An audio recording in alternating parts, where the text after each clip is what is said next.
Hey there, you're listening to You Still Going On About That with Rob Israel and Joseph K. You can find us anywhere you could download podcasts. You could also find us on Instagram, Twitter, and Facebook at YSGOAT. Thanks for listening. I'm Rob Israel. I'm Joseph K. You still going on about that? Yeah, that's right. This is You Still Going On About That. It is September 8th at 11:26 p.m. Texas time. Yeah. We're going to do this podcast till September 9th. I don't know, sometime. We put in a double shift at YSGOAT. You still going on about that? No other podcast does this. None. As far as I know. Zero. Period. Period. We are the only podcast that does a double shift. Period. Remember that was that? Yeah, that was Sean Spicer talking about Sean Spicer talking about the attendance at Trump's inaugural ceremony. There were so many people that discovered the serum for invisibility. And if you were walking there, you would have been knocking into all kinds of invisible people there. And you'd be like, well, clearly there are millions more people here. Crazy times. Ghost count too, old-timey ghosts, that racist ghosts that were excited to see Trump's victory. They were there. Yep. It was essentially like a scene out of 2000 Maniacs, right? Dogs and small children were able to see the ghosts. Right. You ever hear that? Like dogs and small children under 5 can see ghosts. That's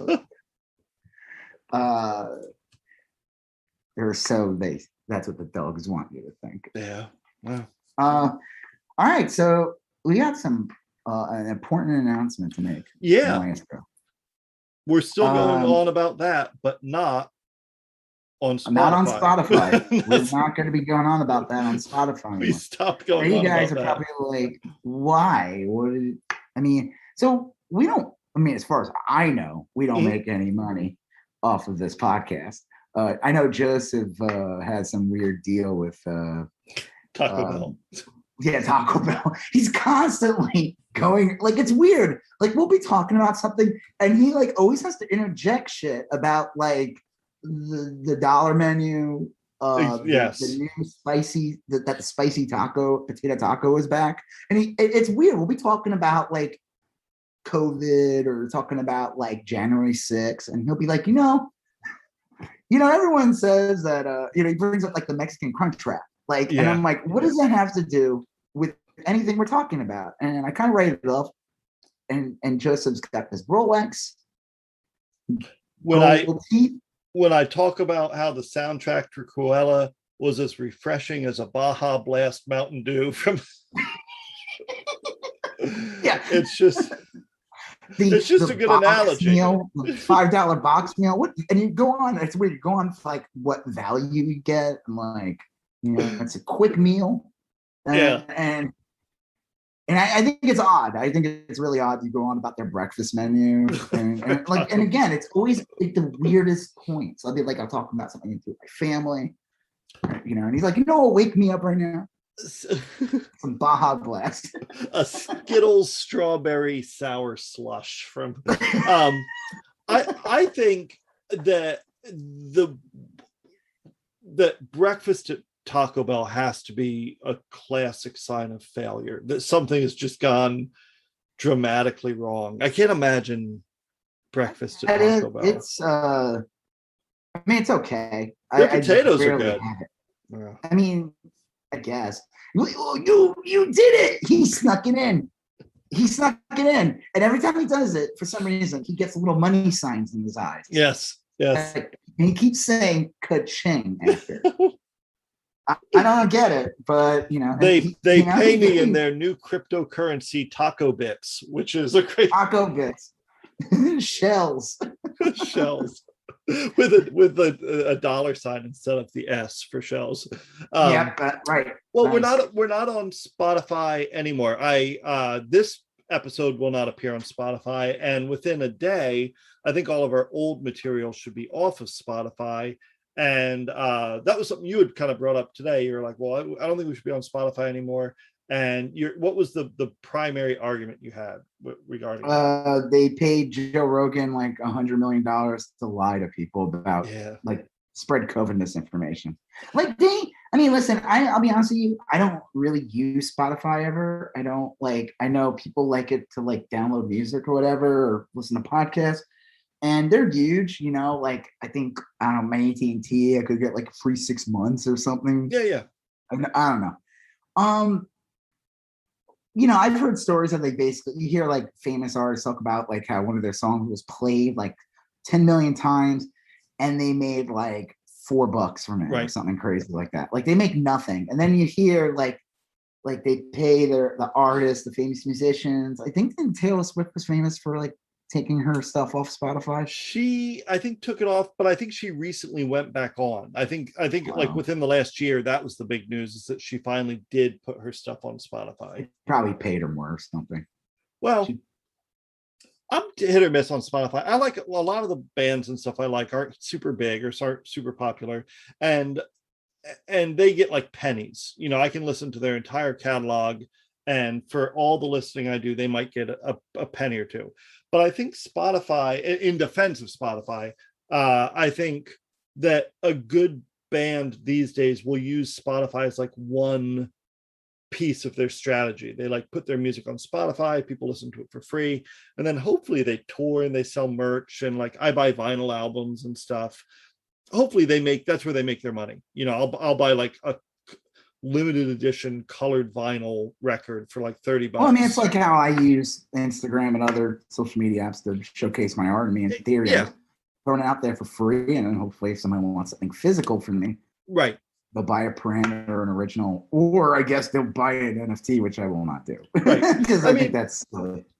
So I think that Spotify and stuff has stuff like that has a place for it, but like I said, I don't have any particular allegiance to Spotify or anything like that. And it is kind of bullshit that it's bullshit for a couple things. One, they're paying Rogan, who's kind of a slime ball and a danger and probably sterile right now. And they're paying him all this money, and they're not establishing some sort of fund for other content creators, even if it were just pennies on the dollar, like you're going to pay Rogan a bajillion dollars and you're not going to throw anyone else. Like even if it were just like you get a free subscription or something like that, it just seems like bullshit to me.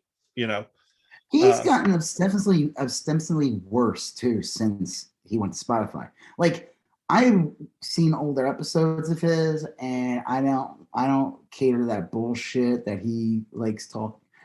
These people eat up this crap that like, he talks to both sides. He really doesn't. He talks to mostly right-wingers and right-leaning people, and then there might be like one left-leaning person thrown in the mix. I'm sorry, Jimmy Dore does not count. That guy's not a left-winger of any kind. He could claim whatever he is. It doesn't matter. Or he'll say like he has Tulsi on. Again, she's a clown. That's not I don't consider her a political ally in any way whatsoever. It's a right slanted show. It always kind of was. He kind of built up some capital, like, or equity, like among like left-leaning people during the primaries, claiming that he endorsed Bernie, but it was like, again, in the most like tepid endorsement possible. Well, and that he would have voted Bernie in the primary, but he would have supported Trump in the election. Yeah, he would say like Bernie took it too far or something. Yeah. Like he would come up with some excuse. He's full of shit, and he got that deal with Spotify, and great for him. Whatever, I don't care. But since he's gone to Spotify, he's just gotten worse. He's gotten worse in spreading COVID misinformation constantly. He doesn't stop. And then he got COVID recently, and what does he do? He doesn't tell people to get vaccinated. He still pushes anti-vaxxer. Yeah. He's worse. He's one of these people who say like, I'm not anti-vaccine, just this one. Yeah. Okay, just this one. What about the next one? Are you going to be pro that one? Will it meet your standards, the next one? Yeah, it's just, I don't know. I mean, I think it's just kind of like really disgusting to make your bones off of COVID denialism, and COVID misinformation. It's like a shitty thing. It's like the sign of a shitty beyond that, person. he pushes anti-SJW stuff. He uses platform to have people on there and like create a false narrative about Antifa all the time, like as if, and while staying quiet about the Proud Boys or any actual right-wing groups. He's incredibly anti-trans, and he'll say, and again, just like how he's a dipshit, he'll say like, "Oh, I'm not anti-vaccine. I'm anti this one. I'm not anti-trans. I just don't think they should be allowed to participate in sports," which is code for like, I don't want them to exist. And I mean, that's not the main reason why I don't want to be on there, but I don't want to be on a platform. We don't make any money for it, except for when, Joseph plugs Taco Bell, which I don't see a dime in. He's got that deal worked out with them. He drives a, I'm trying to think what your car would look like. A Baja Blast all over it. It's got that sticker wrap on it. It's like that's. It's a strange car you got there, Joseph. Yeah, I have no choice. I have to drive this. It was free, but there's a price to be paid for everything. Right. I'm also like, I have to drive at certain times of the day in these locations. Yeah, we don't get anything out of it. So, I mean, like, is Spotify gonna miss YSGOAT? No, we're a blip. We're a fart in the wind. I mean, I'm not delusional, but I would hope more content creators would stop using Spotify, like just take their stuff off Spotify. I think more content creators, small ones or whatever, especially again, if you're like, look at the big picture. There's so many places to download a podcast. Like Spotify is not the only place. There's like 10 other places you could download this podcast. I'm not worried about it. And I just don't want to be on the, like, and some people be like, oh, well, Rogan's on Facebook or Instagram or Twitter or whatever. I'm like, yeah, I guess. But he's not exclusive. I mean, it's not. He signed an exclusive deal. And as far as I know, they didn't pay him $100 million to like push COVID misinformation and anti-trans and all kinds of other bullshit. Yeah. You let Alex Jones come on and spread like fucking Pizzagate bullshit for years.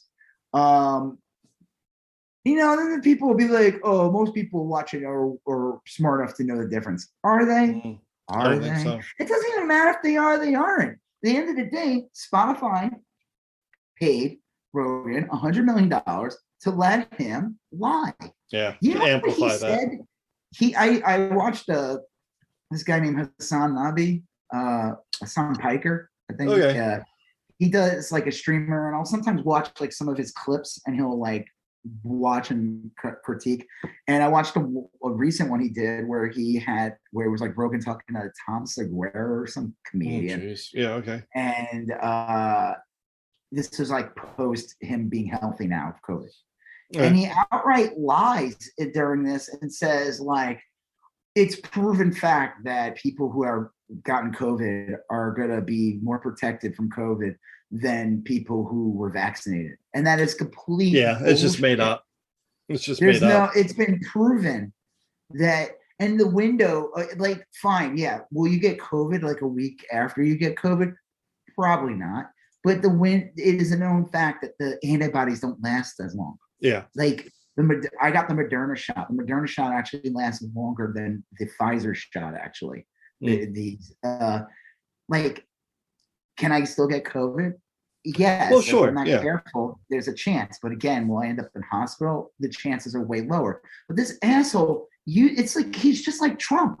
He's using his platform to lie. Just like when Trump got COVID, you would think, oh, Trump would use this thing now, tell people to be safe. And no, he doesn't. He does the opposite. Yeah. He doesn't tell people to wear a mask. He doesn't tell people to social distance. He doesn't say, maybe we need to take this more seriously. He does the fucking opposite. Rogan's pushing this bullshit up. So now he's basically implying to people, go get COVID. The best way to protect yourself from COVID is to get COVID. Is the most it's frustrating. Asinine.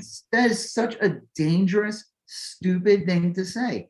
And then supposedly he's threatening to sue CNN, which I think is hysterical. The free speech warriors going to sue CNN. Yeah, because he's pushing horse manure or something on people.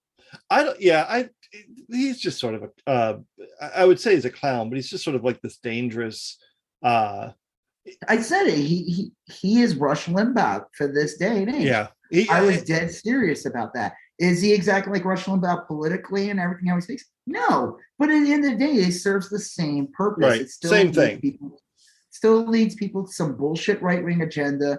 It still leads people away from voting for unions and other environment, not bullying fucking trans people. He makes claims and he's a liberal. He's not a liberal. No, he's not. I'm sorry. And if he is, I don't give a fuck. I don't care. I could say I'm a fucking jet pilot, but if you never see me fly a fucking jet and I'm scared to get in a jet, I mean, I know that's maybe a bad analogy, but I can make claims, I'm actually a penguin, believe it or not. I mean, I cut down fish and live in the Arctic. But... Well, suffice to say, I mean, like there's a bunch of reasons, but those are our reasons for not being on Spotify. Well, yeah, I mean, Rogan's not the only reason. It's kind of like they don't pay bands well. And then what do is they decide they made a decision to basically probably the biggest. I don't know what other deals they made with any other artists or that's the big creators. One. It seems like the biggest one, and they pay this dipshit $100 million. And like I said, it's not even just that. He got like way worse since he's been on there. And I'm always like wondering if because like a good example is like Howard Stern. Like Howard Stern was on regular radio for years and he was always in the news. But then he went to Sirius and like it's not like his base grew. Not like it shrunk. It's like if anything, it shrunk. I mean, maybe it grew as people got the Sirius package or whatever, but that costs more. And I bet you there's a lot of people who are probably like, I'm fine with just the music and the news. I don't need to have I had Sirius XM in my car for years, like 10 years or so. And I started with XM before they merged. And Howard Stern was on Sirius. I never upgraded to get his stuff. I mean, I'd get the free trials here and there, but it just wasn't worth it for me. I really like Howard Stern. I think he's a sharp interviewer and I like him. And I think he's kind of grown a lot better, over the years. He's definitely like evolved to a point. I mean, I'm sure he's still, whatever, regardless. Sure. The point being is, I'm always like wondering if like Rogan's playing in this game where he says all these controversial things and does all these controversial things so that that people know he still exists. Because by being exclusive on just Spotify, you did shrink your window. YouTube is huge. Like, and if you're exclusive, like, Spotify big, yes, of course it is. But at the end of the day, that you're exclusive to them. Yeah, it's a little different. Else. You got to jump through a few hoops to listen to Spotify in your car. No, I mean, like any tech savvy person can do it, but it's not as simple as like turning on the radio. Not like I'm gonna throw on YouTube and watch them. I'm gonna watch a 3-4 hour podcast now, and all I do is type in his name and go to the channel for 2 seconds. And I'm wondering if it's like he's just playing this game where it's like I'm just gonna say all this shit and be, do all these horrible things, and just to get like I'm always on top. He's always top of the trending on Twitter. He's always on top of. He's mentioned in the news. It keeps him active. It does. Keeps people in mind. And then they're like, oh, you want to watch the next? You want to hear him talk? Well, you'll have to go to the Spotify. So again, my biggest thing is him pushing like horse paste on people. Like he still pushed that ivermectin shit. Yeah. He's telling people to not get vaccinated. You don't trust the vaccine, but take a medicine that has no proof whatsoever as what? Like maybe it'll work. It's like, crazy. You're gonna try something? Here, I have something you could try. It's called the fucking vaccine. It's free. It's free. Yeah, and effective. And it it's works. Very effective. And it's been around we're almost at a point now where it's been around for almost a year. Yeah. No one's thrown an extra head yet. Nope. The zombie apocalypse didn't start yet. No. As far as we know. I know some nut, this little fucking libertarian douchebag on my Instagram, like started DMing me, like when I don't know, they were like a masket or casket picture or something. this fucking guy goes on this long tirade, and then he starts DMing me. I'm like, oh God, go away. Don't come into my DMs. Please don't. And he starts going on, and he's like, oh, good luck when you turn 50, you start stroking out. Because this like, sure. Like we're all gonna turn into fucking goo, like, when they hit the button and they're like, right. Okay, activate the real virus, the nanobots we put in. It's like, dude, they don't. Here's the funny thing about the vaccine and microchips and something. Again, this is all narcissism. The government doesn't really fucking care. Yeah, look, if they had the technology to microchip people like this, there'd be a lot fewer people like that guy around. They'd be, frankly. Yeah, exactly. Like, he wouldn't be Joe Rogan going on TV, like on his show talking about telling people not to get vaccinated. That's like your evidence right there. Right. Oh, but they will. Or like, no, they want us vaccinated. So society doesn't break down, and so that you can go eat at a restaurant again, or go to the movies, or go back to the office, go back, have company functions again, go to conventions. Now, some places are doing it because some places don't give a fuck, but the big events aren't happening. Again, we did not have South by Southwest. We did not have all these none of the major events have happened this year. Even the big events that are happening are very different. I mean, it's and they're not happening the way they used to. Right. Everything has changed. And then if you're going to an event then they clearly don't give a shit. They don't care. They don't care. Like if you're going to like Sturgis, they don't give a fuck. That and if you get COVID, then that's on you. But the vaccine is there so we can have this America that everyone claims that they want. They don't need to put a fucking bug in your fucking vaccine. You carry a phone everywhere. The phone is bugged. Yeah. The laptops we talk to are bugged. Like, they can literally capture anything they want on that when we use the phone. Everything you do when you go on, I was going to say like Spanky's iHole.com or whatever. Look up old pictures of Betty White, whack it in the shed. They know you were doing that. They know when you're looking up old pictures of Betty White. They know. The government knows. Not the government. The fucking the AT&T, the Apple. They don't need to put a fucking chip in your. No, it is kind of ridiculous. I mean, I guess this is a decent enough transition into the next thing we were going to talk about, which was a lot of the Texas vaccine stuff. And it is weird to see so many states, not just people, but states fight this, any protective measures. I read another statistic today. This has been the same statistic for a while. Florida, I think it's Florida, Mississippi, or Missouri. I forget which one, if it was Mississippi or Missouri, but it was like Florida, one of the M states, and Texas account for 40% of all new infections.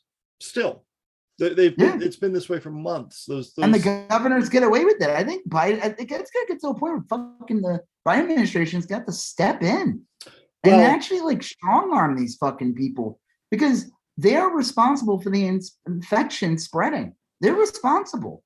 Yeah, I know that Abbott and DeSantis are mass murderers. There was, I don't know if it was in Texas or Florida. I saw might have been a school in Florida, like 10 teachers that died from COVID. That was That was in Florida, and it was somewhere in Dade County, I think. I mean, that's like, imagine that 10 days ago, or 3 weeks, you're talking like early August before school started in some of these areas. And like, well, what are you going to be in 3 weeks? You're going to be dead. Well, because the public schools are not allowed to mandate masks, and because they got to let all them. A lot. And in Florida, they don't report COVID deaths. DeSantis won't report COVID deaths and infections. If you try to look how many people in a certain county have been infected or have passed away or have gotten vaccinated, the state of Florida won't give you that information. That's disgusting. This guy needs to go to jail. They won't even be allowed to run for president. They won't even let you do the research, which is one of their research. No, the research they want you to do is the go listen to Joe Rogan on Spotify or something, and Well, go back. I'll tell you. They had bus drivers that died. Yeah. There's like, I don't know. I think it was in I don't know where this is again. This is in Florida, Texas. I saw this recently. 3 bus drivers died in this school. Imagine like you get a call like, "Hey, we need a new bus driver." Yeah, I'm not gonna do it. It's like they're dead because of COVID. They didn't, Well, not because they. I'll tell you, the county I came from, Lee County, Florida, that's where I lived when I was in Florida, is Lunaticville. I mean, if you look on YouTube or whatever, you type in Lee County school board meeting, you will see a greatest hits of nutcases. I mean, just like hardcore, really, really nasty, violent people, like screeching, like made up Bible verses and talking about the mask being the mark of the beast and shit like that. They put in a 30-day mask mandate.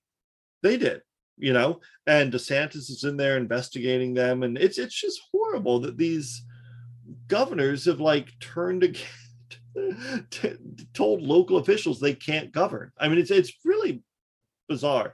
Anyway, Joe Biden put in a mandate for all military personnel to get vaccinated by like October and November.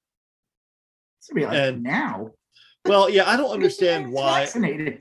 There may be some logistical stuff there. They may need to they probably need to set up shit to have that happen. They need people to keep records of it. They need right. Well, yeah. I mean, obviously they need it. Everything has to be organized and stuff. Yeah. And it's good to have a date, but like, I don't know. I mean, yeah. I mean, well, I guess they have to be by that date. They have to be vaccinated. Right. What it is? And in a perfect world, theoretically, a decent number of them are getting vaccinated now. And then the hardcore people won't get it until later. You would want it spread out over a certain time period so you have time to get them all, Anyway. I always love these like TikTok videos of like dipshit like anti-vaxxers or whatever. And they're like some woman who is like supposedly in the military, and she starts taking off like all her badges or whatever. And then like but I'll catch like the stitched version where someone like cuts in and starts talking. They were just like, there's like one person who was like in the military, and they start trashing them. They're like, you shouldn't be in the military. You learn nothing from being in here. Like it's all about like doing the, what you're told. That is kind of like part of the military. The basic idea of the military is that someone can literally send you to certain death and that you would willingly do it. I mean, that's like the whole, hey, Johnson, I need you to stick your head up and take a look over the trench and see what the Germans are doing.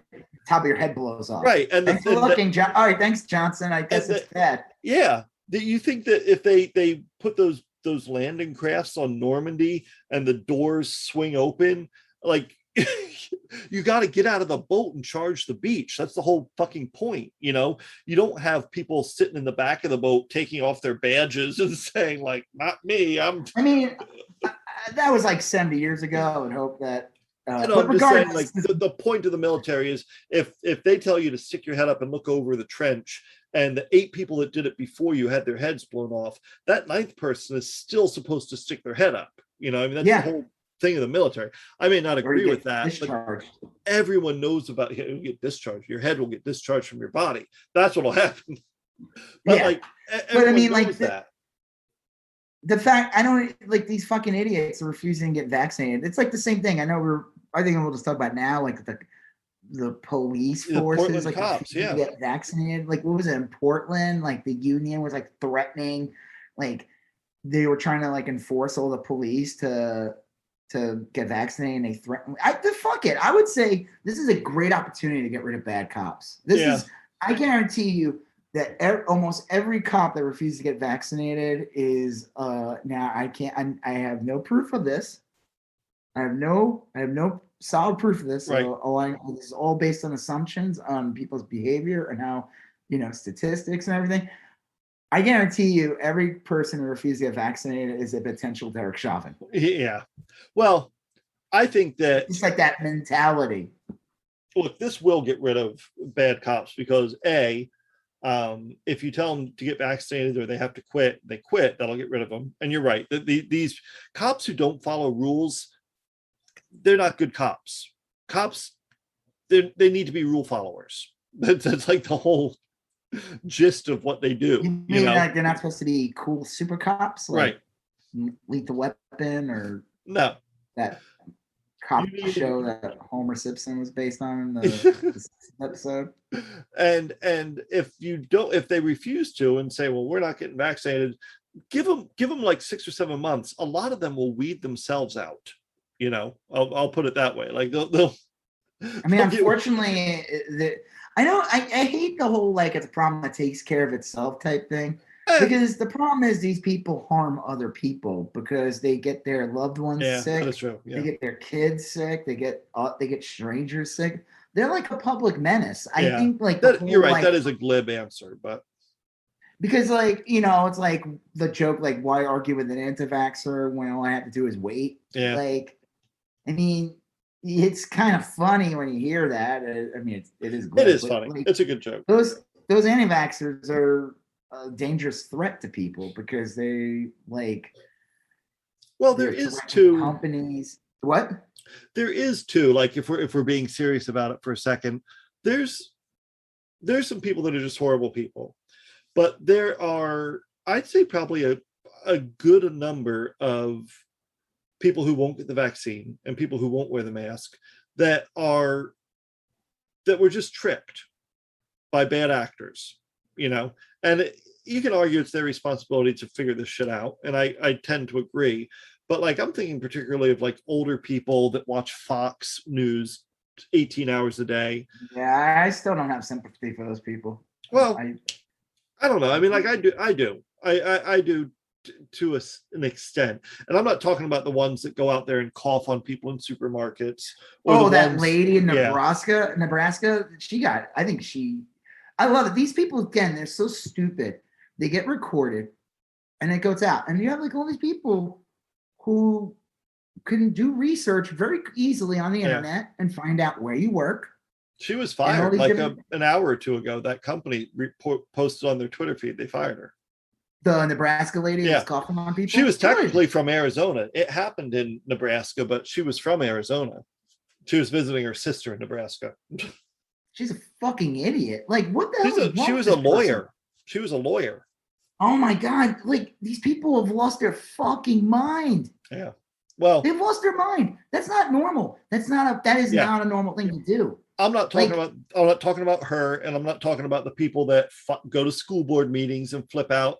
I'm talking about the elderly person at home who's like 65 or 70 who doesn't spout any rhetoric themselves, but who skipped the vaccine and who doesn't wear a mask because they were told by Hannity not to. And then I have no sympathy for those people because they could have taken out like 10 people with them that were innocent. It's not like, it's like it's like the argument of these idiots trying to make like, well, we're wearing a mask. Now I need to wear one. You're protected, and then it doesn't work. It's like, no, the masks work when you wear one and I wear one. So that way our spit holes don't spit on each other. And that's why masks work. So I feel like it's the same thing. I feel like these people, even if they're, they're just goobers that got tricked by a bunch of con men. I mean, do they deserve the harsh blame that other people get? No. I mean, the woman from Nebraska is like way worse. Yeah. Sean Hannity or Tucker Carlson more like is way worse.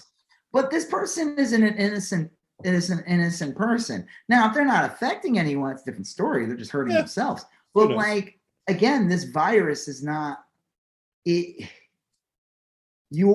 If you go to stores, if you go to places, you send your kids to schools or any of this stuff, and you make a decision like, we're not going to wear a mask, we're not going to get vaccinated during this thing, you are basically you have decided to side with the virus. Yeah. And I don't know what to say. I don't have sympathy for these people if like they croak or they get really sick. I mean, I don't want people to die. I don't.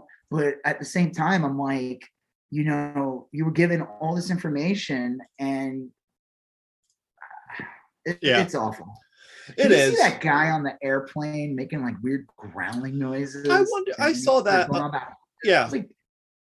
I wondered if he maybe had mental health problems. Do you think? That's what I thought. No, he was just drunk. Oh, well, he was just drunk off his head. Yeah, that was bizarre. And he starts going on about he's like, Joe Biden. He literally was like a drunk uncle from. He was totally, yeah. I was always shocked. Like, drunk uncle was such a great character. Oh yeah.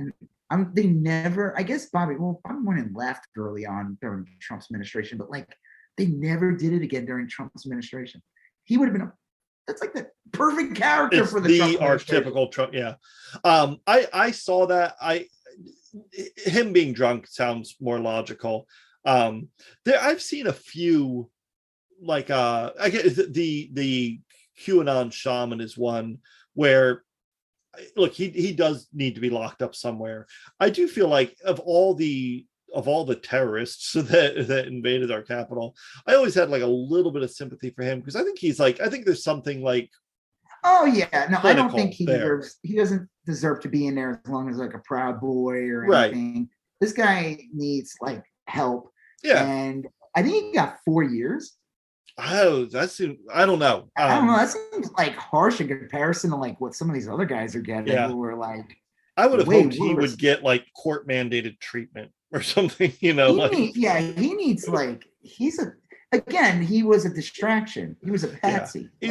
He was a circus clown. Yeah. Yeah, he was a distraction. So like the guy with the zip ties can go and like. Right. Did you see that fucking guy, that one Proud Boy, go to jail? Tario. He's only going away for like 6 months. Yeah. It's like the guy plans on writing his own Mein Kampf when he's in there, and like that guy's a piece of shit. My favorite thing is that all of these people in January, the people that are in jail because of January 6th, they all used to bitch about how John McCain wasn't a war hero. What he did was not any big deal. He wasn't brave and all that. And look, I don't have any like special love for John McCain, but like the dude was in a prison camp in Vietnam and he got roughed up and he went through some shit. And these people are sitting there and they're literally crying on these weird podcasts talking about how they don't get access to fingernail clippers and shit. And they can't comb their hair. They're not allowed to do certain things because they refuse to get vaccinated. Right. A lot of these clowns are refusing to get vaccinated. All they need so they're being denied things. They can't play kickball like in the prison yard. Well, again, they are making that choice though. They were refusing to get vaccinated. Well, and they also chose to invade the Capitol. But well, that too. And all the other, they chose to invade the Capitol, get caught, and then also have like a rap sheet. Yeah. Right. And they all Anyway, they're all like criminals. It's funny how they used to like talk about like they don't like people who get caught, you know, like, and they got caught, like, and then now they're sitting in jail. It's just kind of funny. Well, I don't know. I mean, like with the, I guess this was kind of like our segue into the Texas thing. Texas is just getting worse and worse coronavirus wise, but it's like easy to miss in Texas because there's like so many other shitty things happening at once. They also went after voting rights.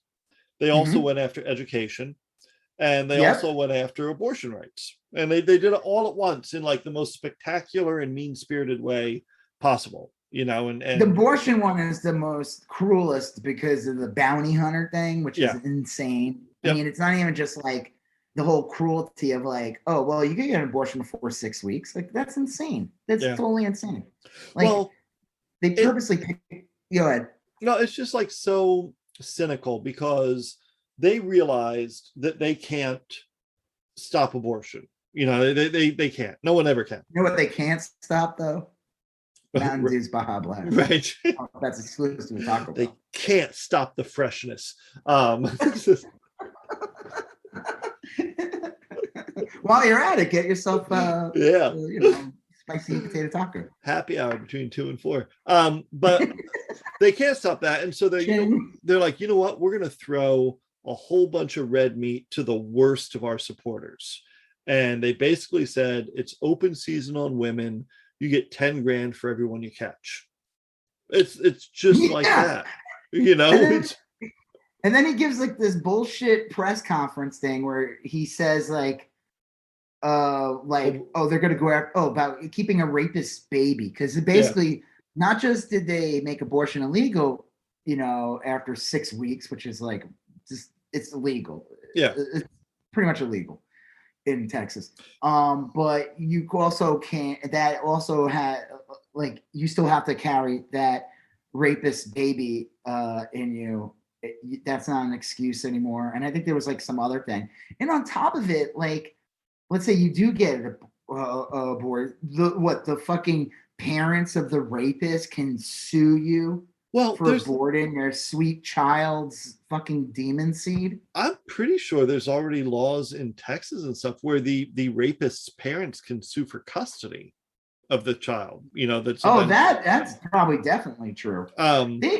They are going out of their way to make everything horrible. There's this woman on TikTok, and I watched it, and it's kind of fucked up, but she said, like, she thinks they're just trying to drive liberals, left-leaning, progressive people out of Texas, and it's gonna work. They're trying to make it so disgusting that people will be like, I can't live here anymore. But what it's gonna do, that's such a, again, which Republicans are, it's a short-sightedness. It is thing to do, because there's going to be backlash. All these tech companies and stuff are going to fucking leave. And why are they going to leave? It won't be right away. It'll leave because they won't be able to get talent. Right. Creative people, truly creative people, tend to be more left-leaning. Oh yeah, in general. The way it is. Just the way it is. Are there chud creative people? Yeah, of course there are. Yeah. But it's usually leans more. What? The Dilbert guy. Oh, he's such a talent, and a master hypnotist. Did you hear that supposedly he, like, that clown, like, I don't know, like, who knows with this guy? Like, he married some, like, 30-year-old, like, hot 30-year-old. It's like, and you see him, you're like, supposedly that, like, is not a real marriage. It's like, it was a stunt. No, he looks like someone wedged a testicle on top of a popsicle stick, and she's very, very pretty and much younger. I don't know. I mean, he said he's a master hypnotist, so well, she might have thought she married, like, fucking, I don't know, like someone not him. It is weird. Like, I don't know. I mean, like, I don't. Yeah.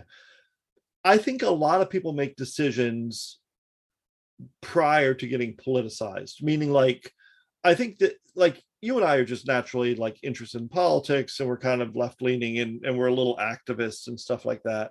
But I think the majority of people aren't necessarily activist or political until it affects them. They just go about their lives, and they're more interested in what's on TV than what's on C-SPAN.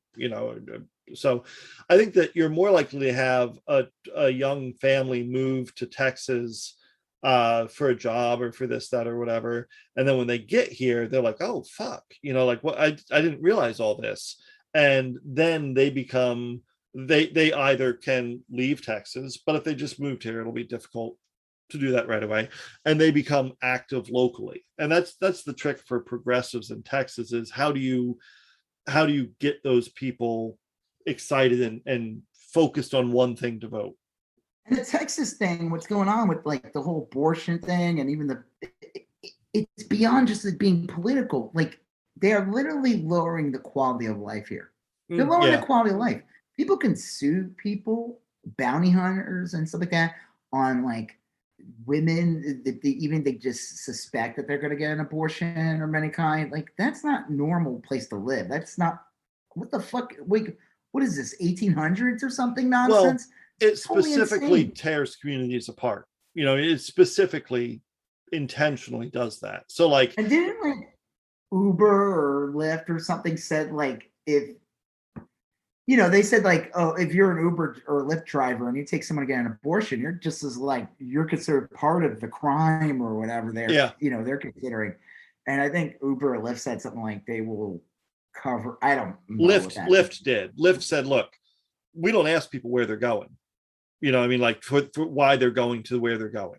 So, like, if I say I want to go to, the Dos Equis Pavilion, they're not going to ask me what show I'm seeing. They're just going to drop me off at the address.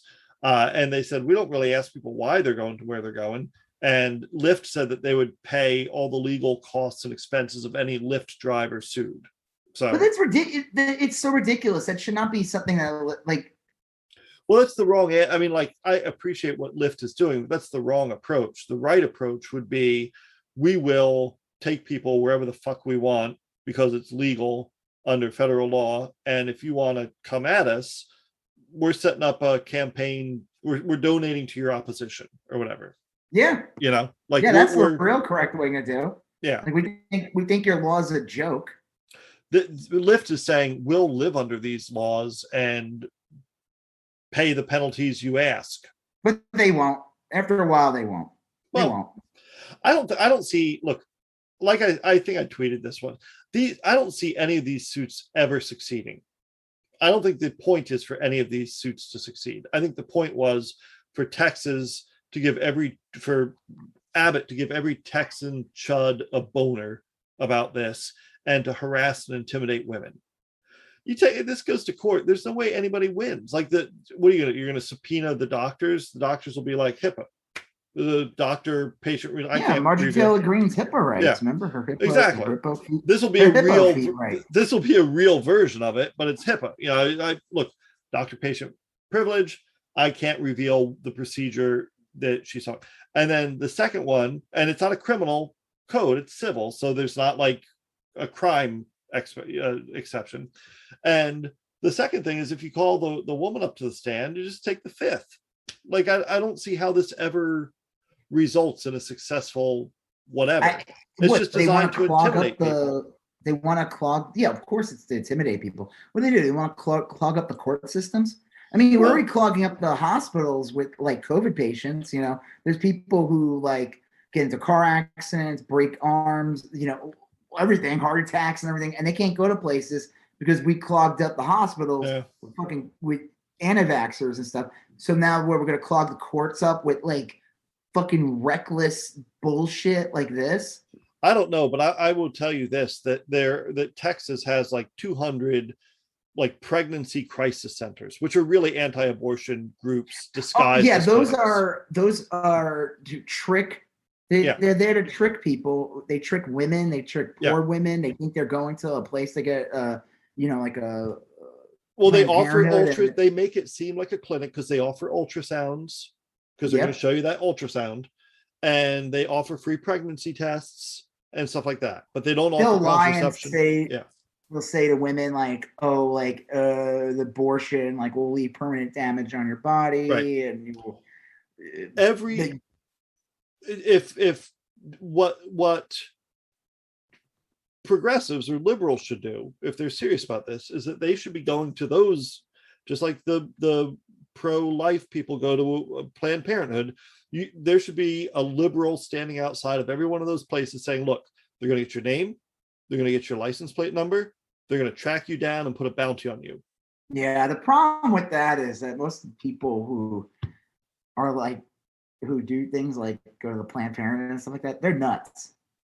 Yeah. They don't, like, they're usually like nutty people. And they don't work, and they, like, it's not a joke. It's usually like the weirdest thing. Like, I remember when I lived in Chico, on the way that I would pass a Planned Parenthood on the way to work, and I would always see someone outside, and I would see someone reading like the Bible outside, and like these, it's like, this guy's, this is not this is a totally unhinged person outside. They do that. The people who are pro-choice and stuff like that usually tend to be a little bit more on the. They don't have magical thinking. So it's easy to say like, oh, why don't you get people to go out and do that? But most people have, that tend to be more pro-choice. They also tend to work, function more in society.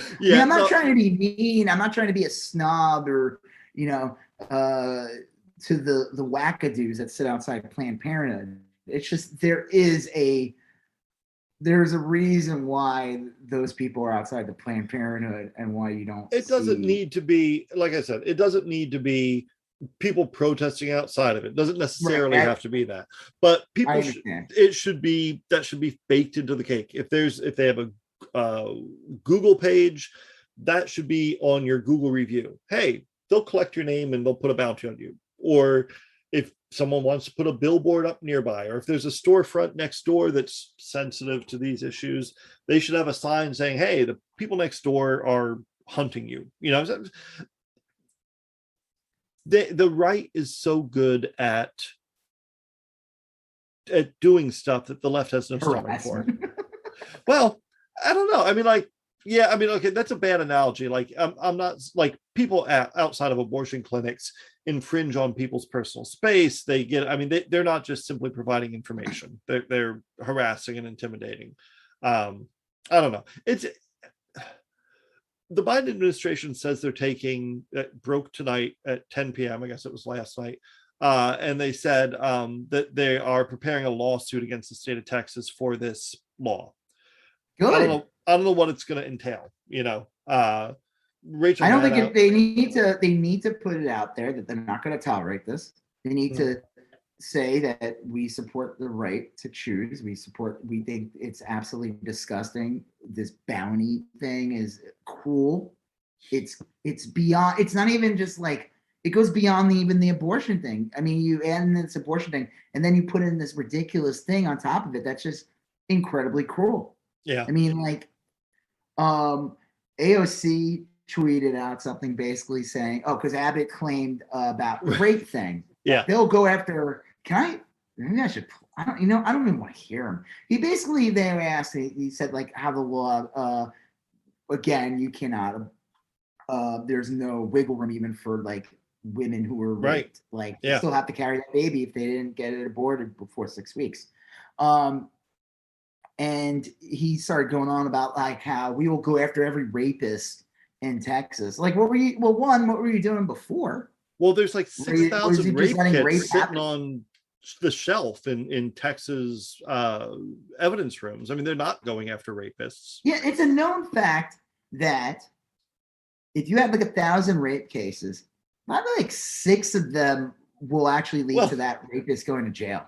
Not to mention, like, I don't know what he thinks Texas courtrooms are like, but like generally speaking, you first accuse someone of rape, okay, and then the police investigate, and then maybe they arrest the guy, and then the guy gets a trial before he's declared a rapist. I mean, it's not like this takes a little more than 6 weeks to all play out. Yeah, I mean, like this could be like 5 years. I mean, are you saying that like Texas is committed to, if a woman gets raped on the 1st of the month, that the jury will have reached a conclusion regarding the guy's guilt prior to 6 weeks having elapsed? That's what I'm hearing, apparently, right? I mean, that's what he sounds like he's promising that. He's basically making it sound like that Abbott is going to turn to RoboCop. Yeah. And or more like Gizmo Duck, because Gizmo Duck was on a wheel. Remember Gizmo Duck? Like he had that little right? Yeah. Right. I mean, sorry, just Governor Hot Wheels, as he's known. Yeah. You know what? I'm sorry. I'm going to say this right now.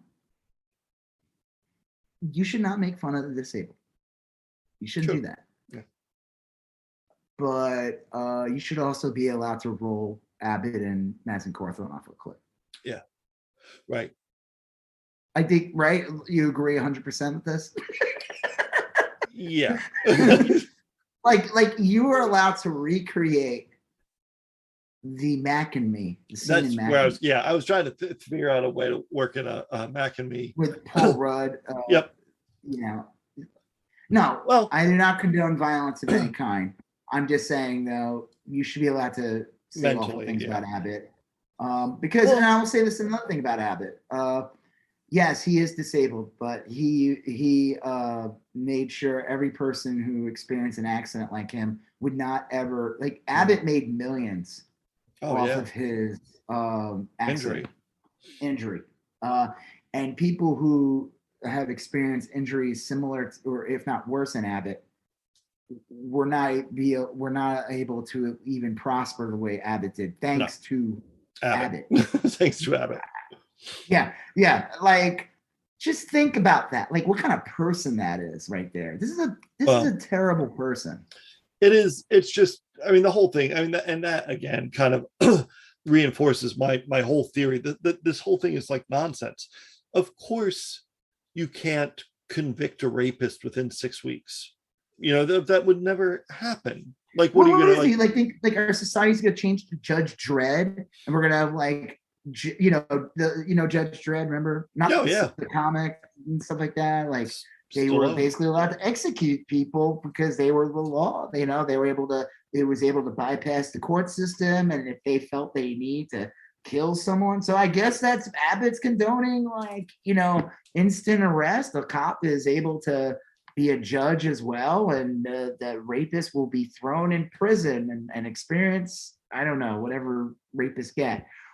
I'm surprised I'm surprised no one has asked him about that. Like, how would you adjudicate the rape? And everyone was clapping, like, when he gets all like strong, and he's like, and Texas will not tolerate rape. He gets all angry, and it's like, dude, you're the hero. You're the villain. When he gets all angry, he just reminds me of the duck from A Nightmare Before Christmas. And he has the same look in his eyes, you know, like when Sally, the duck, the Dr. Strangelove duck. Oh, I don't remember that character. Yeah, it was the one who made Sally. Oh, yeah, kind of. Okay, yeah. Well, anyway, I don't know. It's very frustrating. And the Biden administration, I mean, I know they're putting out fires left and right.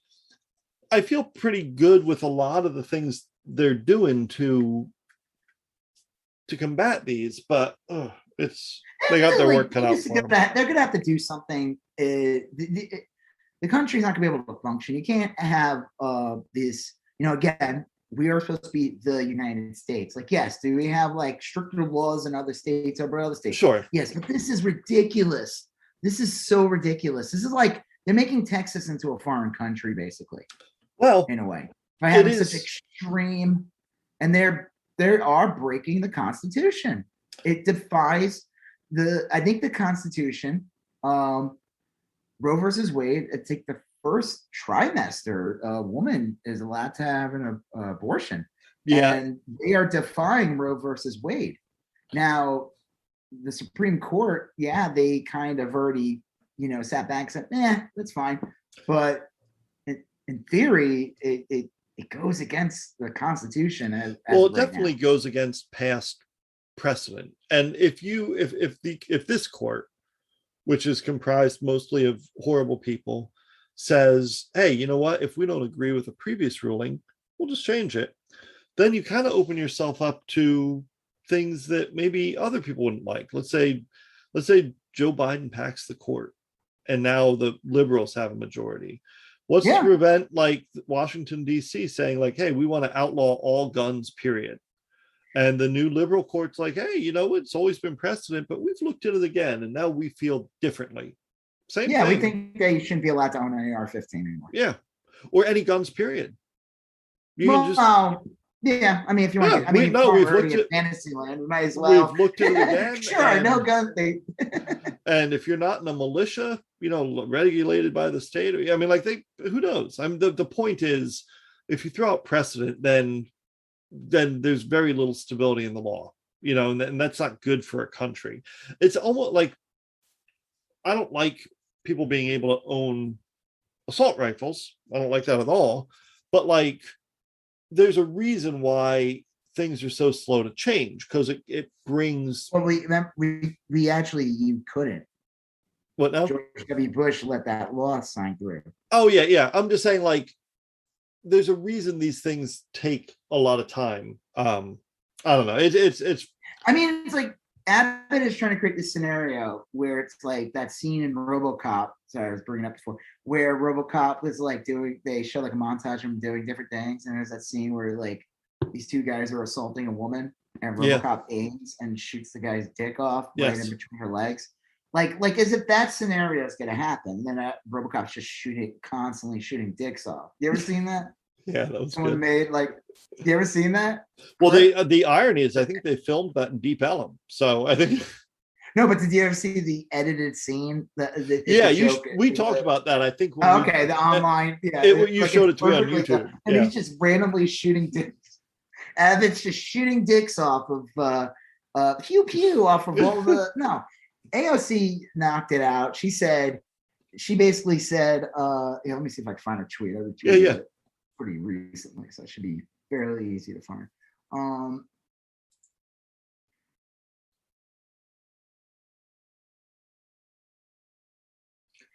If Governor Abbott is as anti-rape as he claims, why doesn't he just lead Texas state ledge to pass a law for 10K bounties on people who engage in or aid sexual assault? Or is he opposed to that because it's slippery slope of vigilantism where men could be unjustly targeted? I mean, if you're going to put in a 10K bounty on women getting abortions, in theory, you should be putting 10K bounties on uncle daddies, wannabe uncle daddies and rapists and stuff. I mean, like, theoretically, like the bounty is, I mean, I always call it a bounty on women, but the bounty's on anyone. You know, I mean, like the bounty could theoretically be on. Could be on us. Yeah, on an Uber they driver. Could, like, this, yeah, they're basically opening into like get some. You'd be like, what? They'd be like, oh yeah, you were eating out and someone overheard your conversation. Right. Yeah, it's insane. It is totally. It is a, you know, it just leads to an unfunctional society. It leads to, again, it ruins quality of life. It creates division. It destroys communities. It's disgusting. It's so gross. It is. And you're right. You could be sitting at Chili's or Applebee's with your loved one, just innocently just like I always do during the pandemic. Innocently recreating a scene. Or at Taco Bell enjoying a Baja Blast and a Crunch Wrap. And all of a sudden you're innocently recreating a scene from the new Star Wars movies, and you're talking about getting a portion or a quarter portion.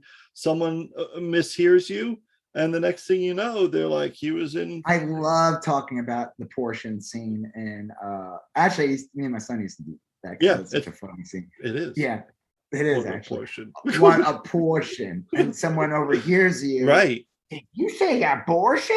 Yep. And then all of a sudden you're getting like, I don't know, a fucking lawsuit. You gotta go to court. What? Right. I have to get a what? Like, that's insane. But it is not like that is a real thing that can happen. Yeah. Because this law opens the door for that. And there are sickos out there who will do that. Yeah. People who will do that. In a heartbeat, they would do it. Yeah. Because they're gonna be like, they think that it's emboldening these morons, and they're gonna think that they're entitled to do it. Abbott says that, the law says it, and I have every right. This is my God, by God's law, I have a right to protect these so-called babies. And I'd be like, what? That's just fucking talking about that scene in Force Awakens. What the fuck? Well, it has, and I guess this is kind of next on our list of things to talk about. It has emboldened a lot of people. One of the people it emboldened recently is the CEO of Tripwire, the game studio.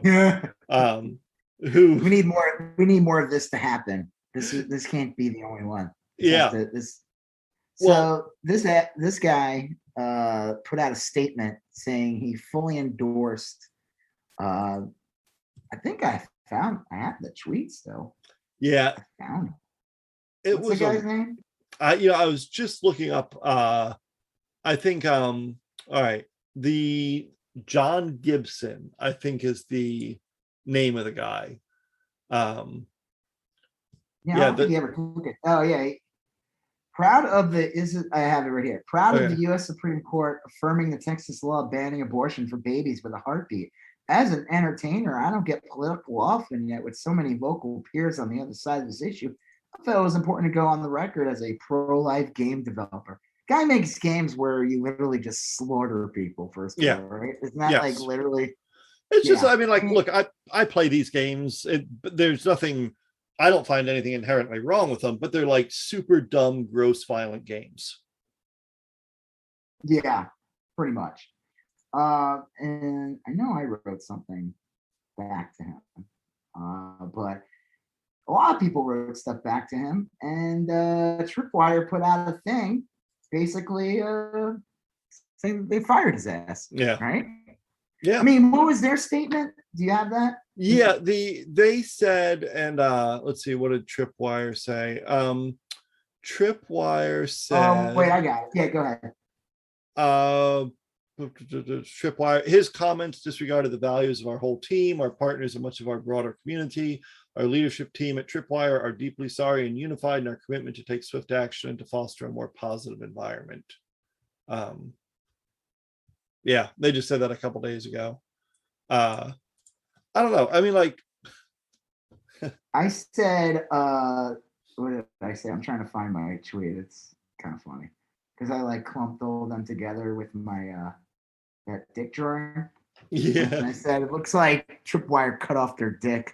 I mean, like, there was, of course, this asshole and all these other people, they'll say, oh, it was cancel culture and all that. Sure. Sure, whatever, asshole. You know what? It's going to be a bunch of people's lives destroyed because of this.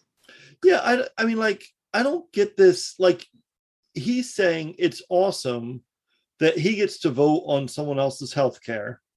He gets to vote on someone else's personal decisions. He gets to vote on who gets sued for 10 grand. He's celebrating all these things. And then someone comes after him and it's like, oh, cancel culture. You know, he wants to cancel people's, it's Fuck just, him. You know, yeah. I'm so tired. Okay. This is why we'll move on to the next thing. Yeah. This is why the anti-abortion argument has always been full of shit.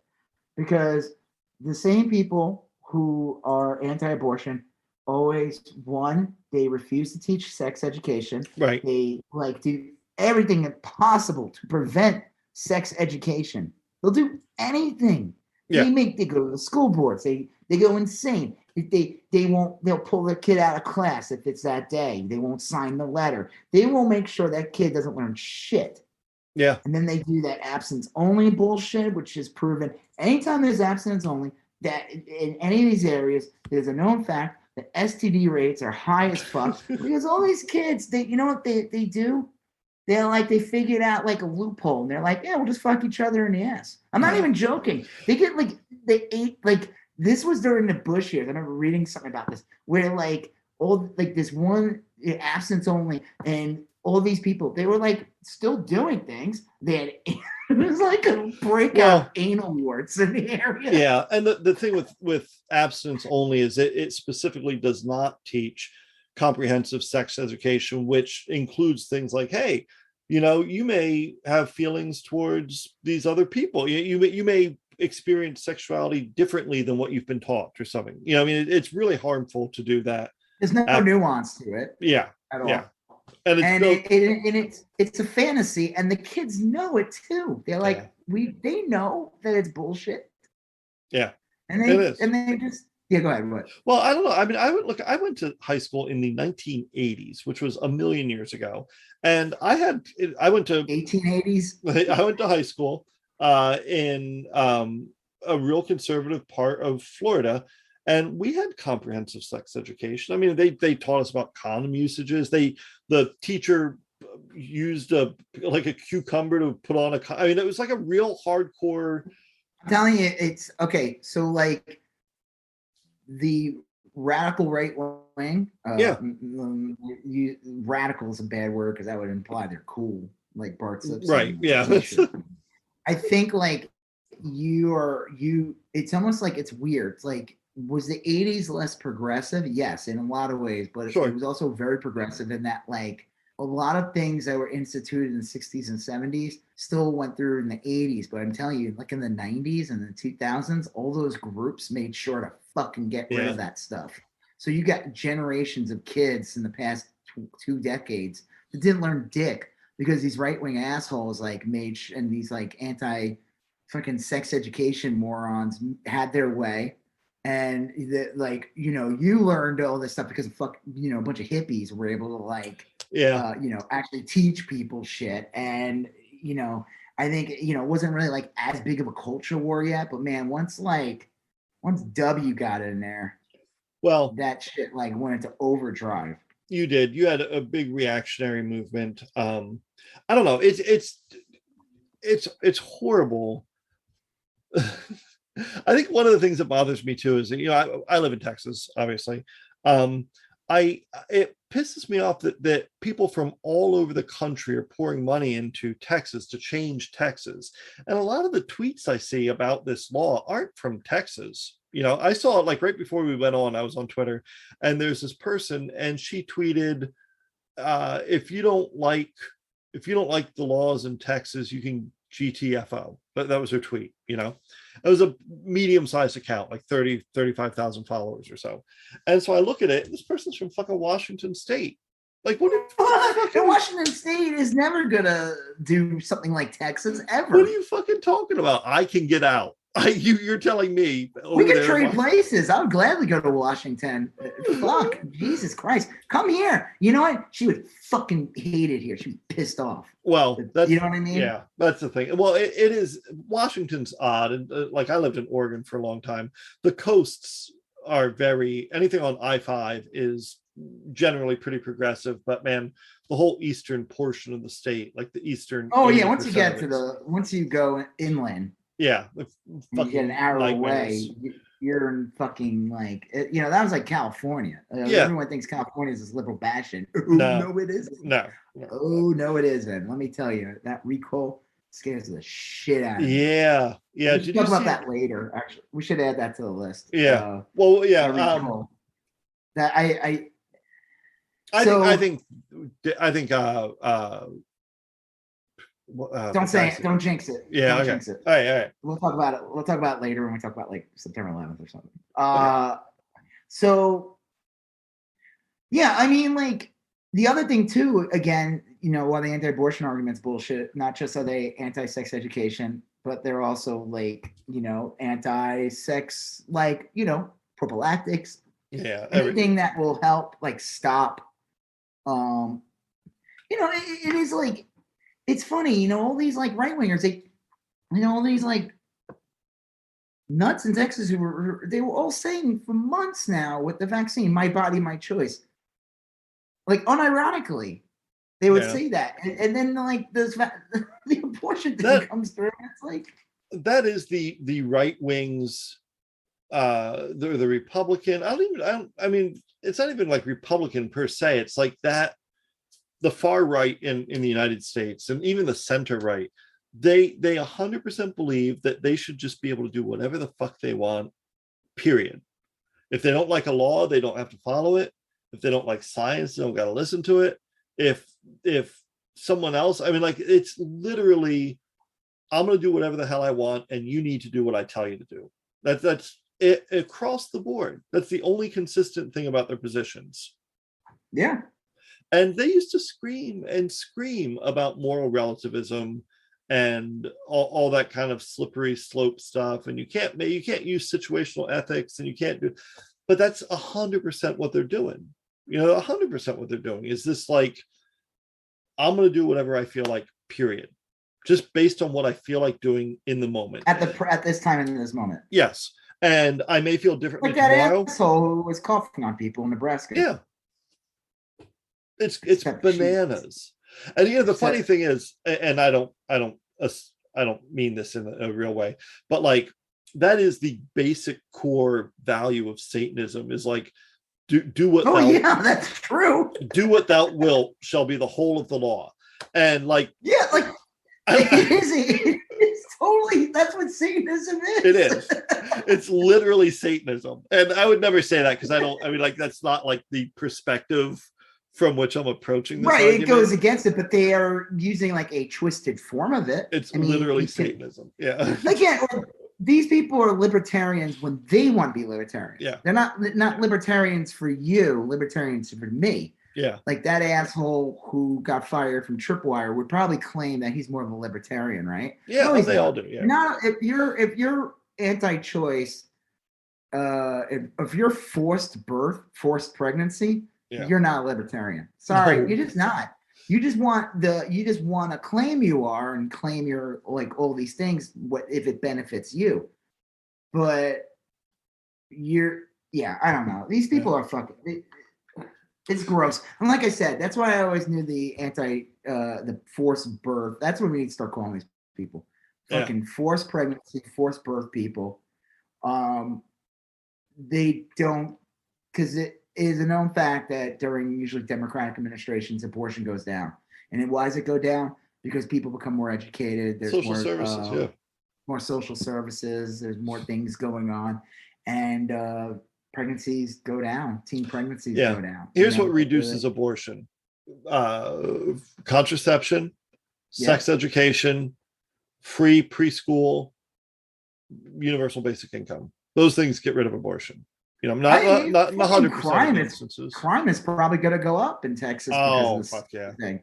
Yeah, a lot of people say that is really what's caused the decrease in crime over the years, is that a lot of people that would have raised children poorly have been, having abortions. Prevented from raising children poorly by making less bad decisions. Yeah, I mean, like, I don't know. I mean, like, I don't know if a lot of people believe that. I don't know if I necessarily believe that myself, but it seems logical. I mean, it would seem that, like, it's one of the things that you could apply. Yeah. Is it the solution? No, it's not the solution. No, but it is part of it. Just shows you have a more functional society. Yeah. When you have a more functional society, there's usually less crime. I mean, right? Like, if there's, like, will there be crimes? Yes, there will always be crimes. Yeah. People suck, and of course it's good. We know that, but Abbott's not going to do shit about it. If anything, he made it worse. Yeah. And on top of it, we didn't have this on there, but the thing about, like, how everyone can have a gun now. Like, so pro-choice there, right? I don't know. I mean, like, look, I'm very against it, but, like, I don't know how much that's going to change things. I mean, like, maybe it will, but I don't even understand it. So, like, it just allows people to go around with a gun. I think what it used to be is that, let's say I wanted to buy a gun, and I'm legally able to buy a gun. I would have to apply for a license that they would just give to me automatically, and then I would get my gun. And I think now, by sheer nature of the fact that I'm not a felon and that I'm not, declared incompetent or whatever, I can just go to a Walmart and purchase a handgun and leave, or a rifle or whatever. And I don't have to take a test. I don't have to get a license. I don't have to tell anyone. I can just go buy a gun. Oh, God, that sounds so awful. Well, honestly, I mean, like, it's not like our gun laws were super effective to begin with. That's why I think a lot of these laws. Well, they are effective when they actually have laws. Yeah. But, like, the gun law and the abortion law are both horrible, and they should be fought 100%. But I don't know if I don't think they're intended to do what people think they're intended to do. I don't think the abortion law is going to significantly decrease the number of abortions. Maybe it will. Well, it will create back alley abortions. That will happen. Right. Or out of state abortions or stuff. Anyway. And I don't know that, like, today there's going to be more people at Snuffers with a handgun than there was yesterday. Oh my God, I can't believe that one. That guy with the, like, I couldn't even believe that was real. This guy who was upset that he couldn't bring his gun into Snuffers and he felt unsafe. Yeah. Like, dude, what is wrong with you? Like, I feel like we might have talked about this last week, but again, I'm just like, what kind of fucking sad existence do you have that you went into, like, a lame ass family restaurant to eat and you feel threatened by what? The first mistake is, why are you going there when Taco Bell is literally right down the road? They have a menu that's fucking lights out and always delivers. And exactly, you're gonna save money and you're just gonna have a better time. Yes. And Taco Bell doesn't care if you shoot up the place. Open till 4 They like it. It makes it more caliente. Muy caliente. Come to Taco Bell, bring your gun, shoot it in the air. I think the bigger ones that are going to have an effect are the voting one, unfortunately. because I'm afraid a lot of people aren't going to vote when they totally should. Oh yeah, the voting thing is definitely like they're gonna feel intimidated that they can't vote at all. Like that's how it's like psychologically affected, but like you can vote. And I think the education one is a sneaky one. I think that's the what? The education one, where you can't assign Dr. King's letters from a Birmingham jail anymore, and you can't. They're like passages from Cesar Chavez are no longer in the curriculum. That's just disgusting in itself. That like that's just well, they're just trying to. They're like, oh yeah, you think Republicans are going away? You think the state's gonna become blue? No, we're gonna make sure that the state says red as fuck by making sure your kid isn't educated. Well, I mean, they're also fucking with the public school system. Another way to fuck with the public school system.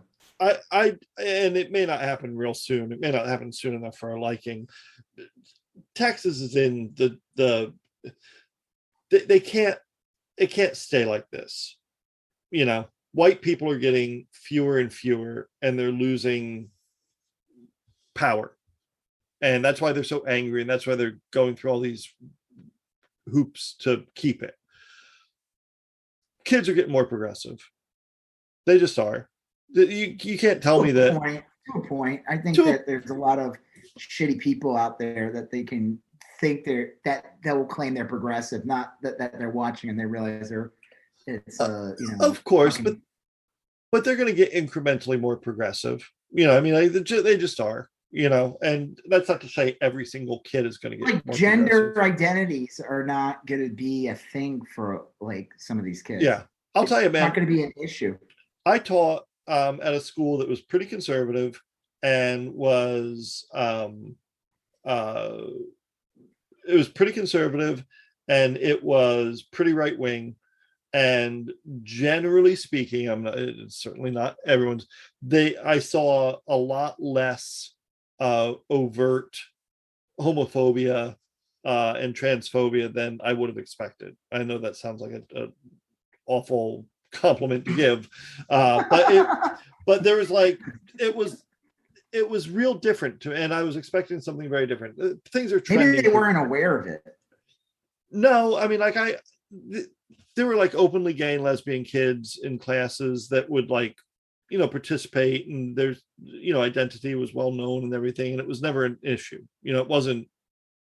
Right. It was odd because I remember when I was in high school, that would have been like a cataclysmic event. Like they would have been bullied mercilessly. It would have been teachers would have like sent them home for saying they were gay or something. I mean, like it would have. Oh yeah. There was Yeah. So maybe it's just my perspective as an older person and being pleasantly surprised. But I don't know. I will say that, you know, I don't know. It's just like they're just going into overdrive and it's going to be backlash. At some point, some companies are going to leave, you know, like, I mean, Abbott claimed that Elon Musk like has his back on the abortion and that he likes that Elon Musk likes how Texas is socially conservative, right? Or what Abbott thinks Texas is. And supposedly Elon Musk was asked and he's like, oh, I stay out of politics, which is that's bullshit. A lie. That's complete bullshit. Of course he's involved with politics. It's every business decision he has done is based on politics. He literally moved to Texas because of politics. Yeah. Because he didn't want to pay taxes in California and didn't want to have restrictions like making people work in a warehouse during a pandemic while Texas is like, yeah, go ahead, we don't care, kill your fucking entire staff. I don't know, I'm just curious of like this again, it won't be right away, it could be many years from now, but like companies are going to be like, we can't stay here. Like if it stays like this and it gets worse, companies they're not going to want to move here. They're not going to be able to move here. Now we talked about like, why is this not getting the attention that like Georgia got? Like when when Brian Kemp tried to put in that, were they able to get through that voter restriction that basically like prevented people from like driving people to the poll or giving a bottle of water out. Did That's that a go good. through? I believe that did go through. Maybe a stripped down version of it went through. Like it Yeah, wasn't. I'm going to plead ignorance Like, on that to some extent, but I know Georgia still. Here's the thing. Here's the weird difference with Georgia. Georgia has, it's like an unbelievably high number of people registered to vote. That Stacey Abrams got, I want to say it's like 95% of Georgians are registered to vote. It's fucking bananas. That's like the hardest part is getting people registered to vote, you know? So Georgia's going to be it's a weird also, one. again, voting is one thing, abortion's a different thing. Like everyone votes, not everyone wants or needs or has to get an abortion. Well, and I don't mean that it's like a stigma on abortion. It's just that like voting is different because everyone should have the right to vote in the United States. Right. Now, I think everyone should have the right to have the choice to, you know, if needed for medical or decisions or whatever to terminate a pregnancy, they should have the right to do that. Voting is a different subject though, because everyone will get behind that because it literally affects everyone. And also Georgia has, I think it has like more progressive sport teams in Georgia. I think there's also the fact that Georgia became kind of like a second Hollywood in a way. A lot of production companies are there, so you got a lot of people who are like, "We're not gonna fucking live here if I can't vote." Or there was an abortion thing they tried doing years ago too. Women were like, "We're not gonna fucking come here. We're not gonna direct movies here. We're not gonna work on the set. We're not gonna come to this state and work here. Like we will not make." You know, the guy who was directing Indiana Jones says, "I'm not going to film in Georgia." Originally, I guess they were going to film Indiana Jones 5 there, but when they put in that voter thing, and that guy gets in the news because he's the director of the new Indiana Jones. It's a high-profile movie, and he's a high-profile director, so it attracts a lot of attention. Texas is a different story. Texas doesn't really have like, I mean, Austin does attract like a lot of creatives. Austin does have a budding movie scene, and Dallas has a little bit too. Like, and like Rosanna Arquette tweet like, "I was gonna film this movie that I really wanted to do, and now I'm not doing it." I mean, like, good on her. She's not high profile like she was back in like 1980s.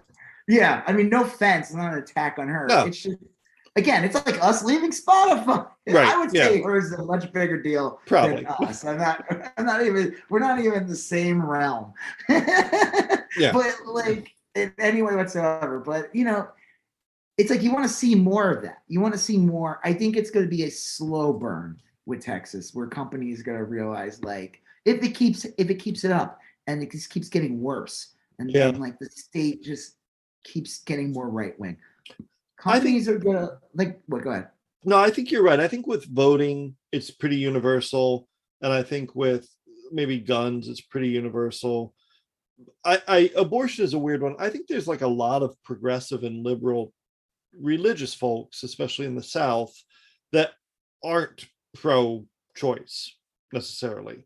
You know, that they might vote reliably blue, but they don't want to vote for abortion rights. You know, I mean, they want civil rights, and they want. I mean, like, I think there's some weird nuance. I think we talked about this earlier. I kind of want to move on to the next thing, but like, you know, there's been a systematic cultural attack on the idea of abortion. When I was a kid and stuff like that, it wasn't a big deal. I would see it discussed on TV and everything like that. Yes, but I noticed like a swing in the late 90s and early 2000s where abortion was like successfully demonized on even like a cultural level, where you couldn't even say the word, you couldn't even mention it on a show, you couldn't even say it, they wouldn't even let you. They wouldn't like they demonized it to the point that people would never consider it an option, that it's just like you're doing the worst thing you could possibly do.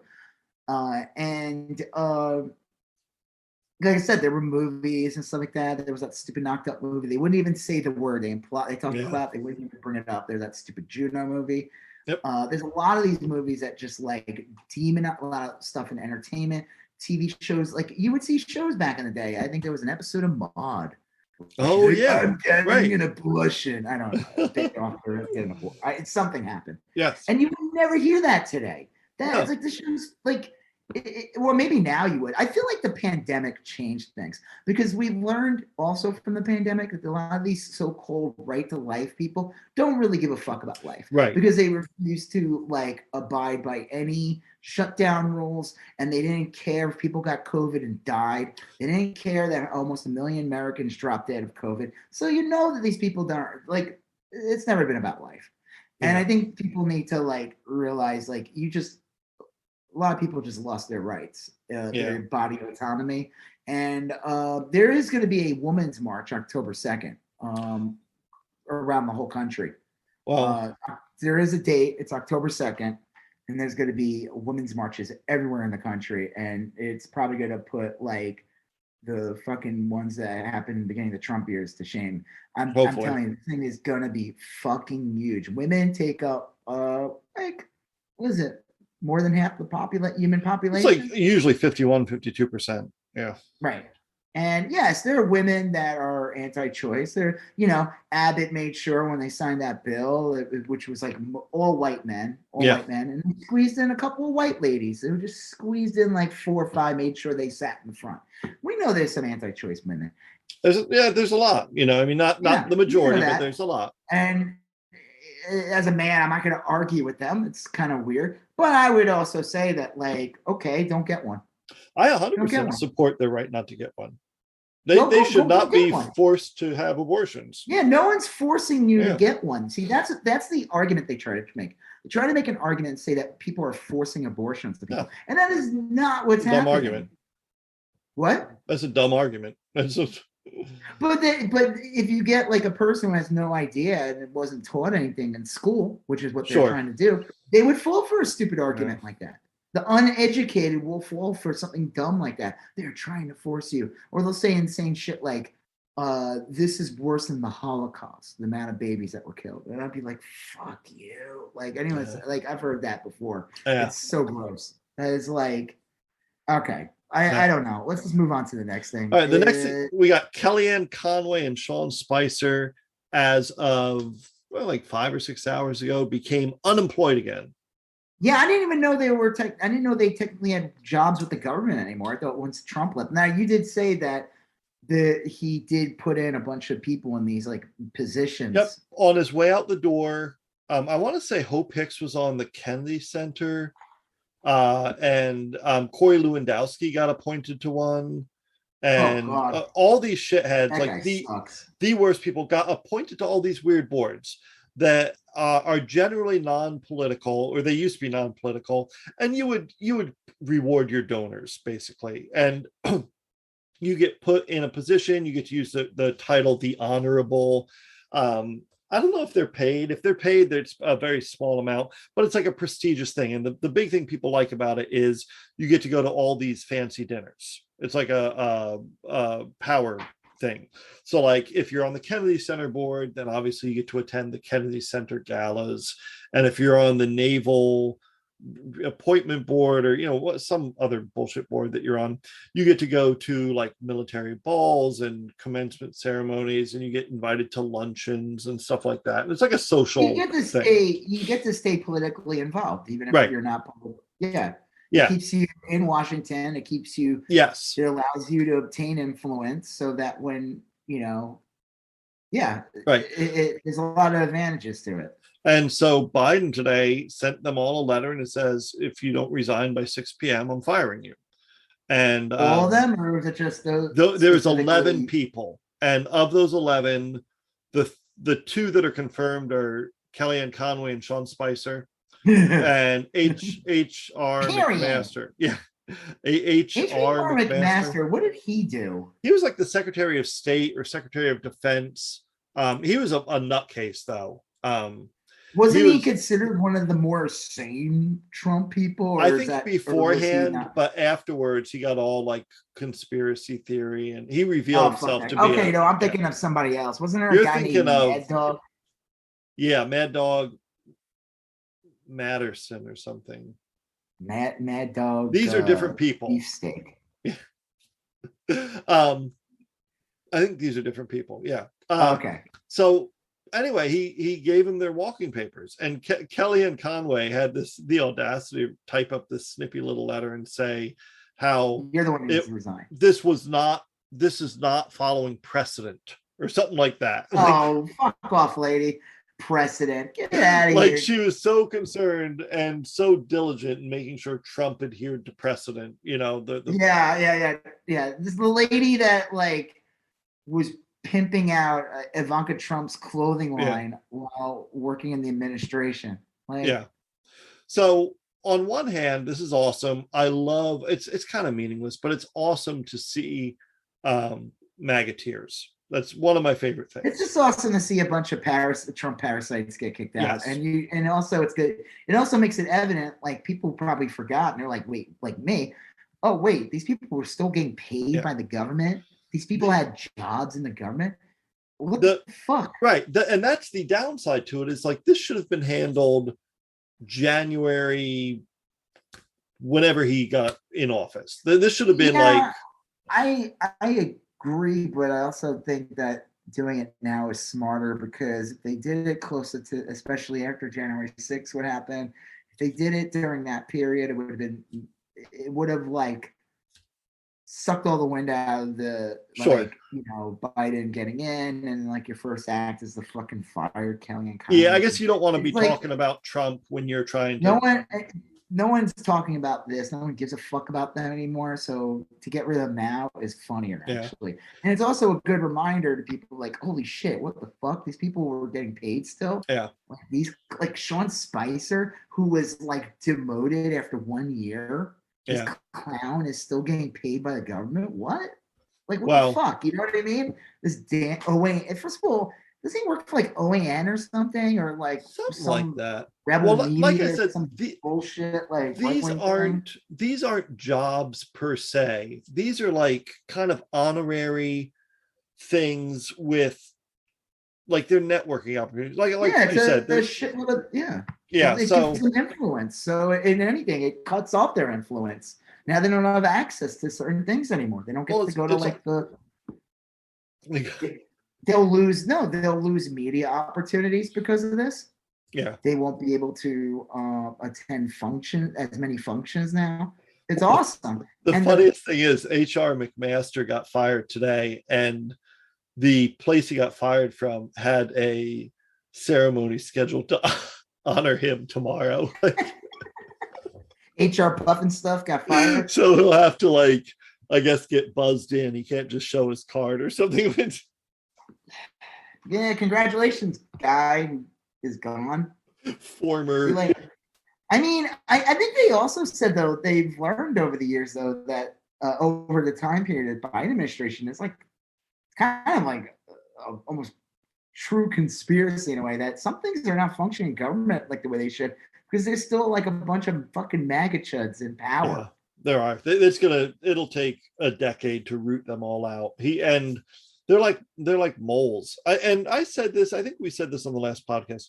They're a lot of these people, they go into government specifically to dismantle government and to pimp their religion. That's all they're doing. And these people and also get government contracts with their friends, right? To begin with. They go into and they privatize everything, deregulate and pillage, right? Yeah, but they're like double agents or something. I mean, they're moles, and they burrow deep into the government and they start destroying things. It's like having fucking termites in your home. I mean, it's really, really big, so I don't know. Well, I guess we can move on to the next thing, which is kind of a similar thing. Joe Manchin and Kristen Sinema and how they're they've kind of molded into the Senate, and they're holding up things like the infrastructure bill, voter rights. I mean, like I said, there is no Democratic majority in the Senate. All we have right now is Mitch McConnell's not in charge, but yes, Joe Manchin, which is a big deal. Yeah, it is a big deal. like for everything, like it is a huge deal. But Kristen Sinema and Joe Manchin are fucking over the Biden administration and the Democratic Party as a whole by Texas gets to get away with its voter rights bullshit as long as the Senate never pushes through that John Lewis thing, right? I mean, wouldn't that override Texas or something like that? Like, a lot the voting rights stuff would help, override stuff like that. And then also again and the bullshit filibusters preventing like any type of progressive measures from really going through, and then the infrastructure thing, like it was like Joe Manchin, like it was like 3.5 trillion, and this is already like at this point watered down to get when you get to 3.5 trillion. Like I don't know the details. This is what I've just heard, and he's like demanding it goes down to like some ridiculous like 1.5 or something, and he doesn't. It's like he's not being asked like, okay, what do you want taken out? Like why? Like you're basically making it unfunctional. I mean, you're basically taking away $2 trillion. That's, I mean, may not seem like a lot, but it's a lot. It's a lot. It is. And I mean, like, what the fuck? Like, and he's from West Virginia. All right. West Virginia is almost entirely subsidized by all the other states. Every other blue state is essentially chipping in money to keep West Virginia afloat because it's like almost every red state. They don't have any economy. They have incredibly poor education. They have a horrible oxy problem. It's like no one in West Virginia is like, what the fuck, Joe Manchin? Why are you like? Why? No, because I mean, like, if the state is as backwards as it is, as you're saying, right? If the state is that backwards, then why do they tolerate Joe Manchin? Why don't they just vote in a Republican? Because they already pretty much got one. Like, because they're already they clearly want a Democrat in office, but they're not really getting one. They're getting this like lying sack of shit. Because I think they get the best of both worlds. They get to own the libs by electing people that are pretty not. I don't know. I don't understand them. I don't understand it. I don't understand this guy functions. I don't understand. Like, I think it sucks that like the Democratic. I knew this was going to happen. Like, I'm glad that Ossoff and was it Warnock? Yep. And that there was technically a Democratic majority, and that Mitch McConnell would not be able to would basically lose all his power in a way. But I also knew that immediately that Joe Manchin would become the most powerful senator. Yeah. And I guess that's the main reason why he doesn't become a Republican is because if he became a Republican, no one would give a fuck about him anymore. He'd be just like any other shitty Republican. They'd be like, oh yeah, he's just like, he won't get beyond the news. He wouldn't be interviewed all the time. He wouldn't get all the fucking attention. He wouldn't get any of that. Right. If he's a Democrat, he gets all the attention because he's this wacky, this so-called moderate Democrat or conservative Democrat. When in reality, he's just a fucking shill for like, big business. His daughter's a fucking criminal. The EpiPen thing. That's awful. That she's the one who was kind of in charge of raising the prices on the EpiPen.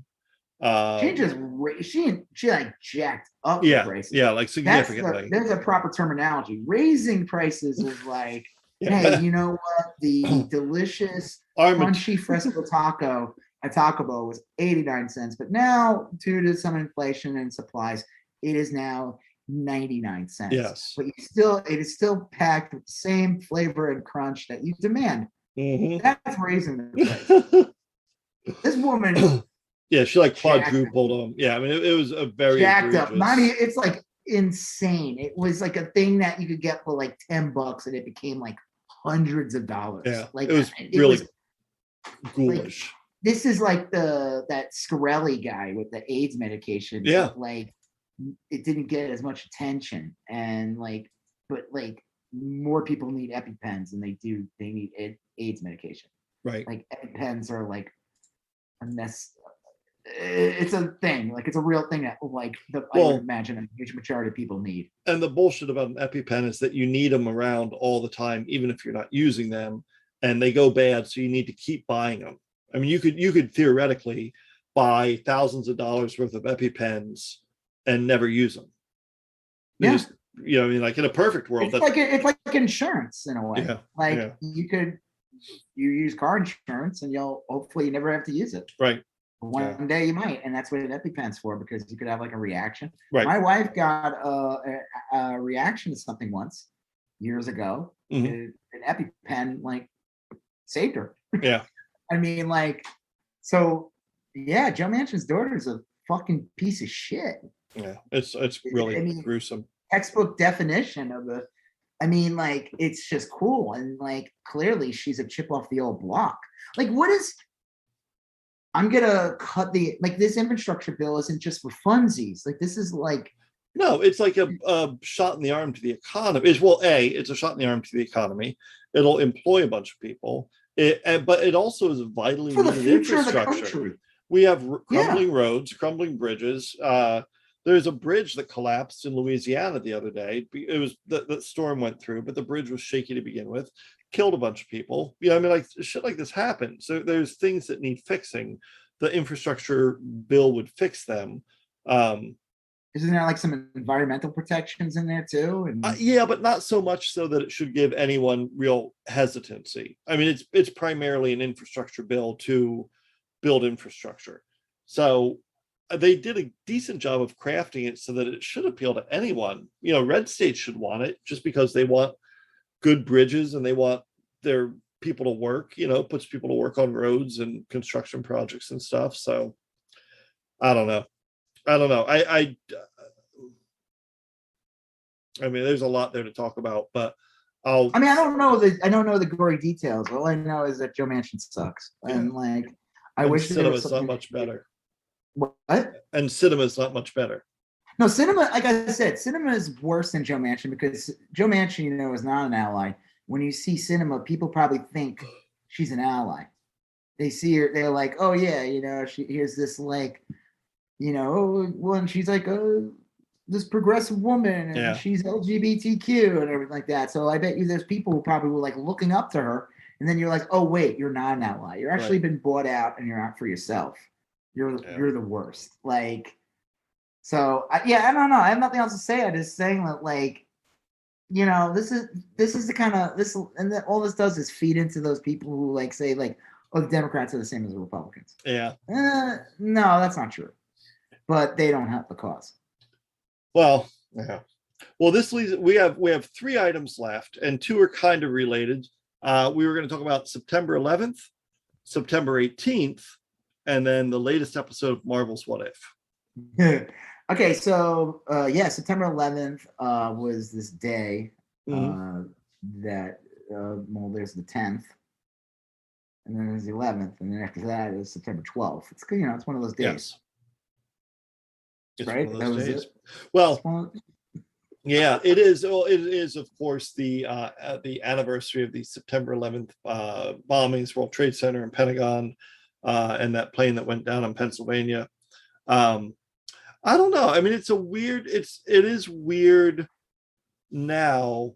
I remember when I was teaching not that long ago, I was teaching kids who were born after 9/11, right? Isn't that weird? Like, it's very weird. I was talking to this guy today, and he told me like in his job, he has people who work there. Yep.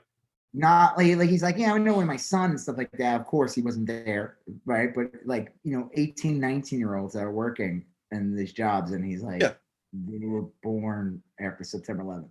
Right. Yeah.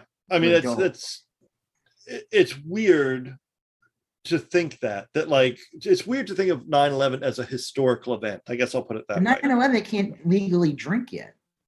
Yeah. Right. Yeah. I mean, like, is this the year it can drink? Is this the 20th or 21st? 21. It would be next year. Okay, yeah. It'd be like that weird year where like your friends kind of sneak into bars and you're like, you could get away with it sometimes because you're with a bunch of people and They don't check you. It's weird. I mean, in some ways, like, I don't know. I don't know how I feel about it at all. I mean, like 9/11 is real sad.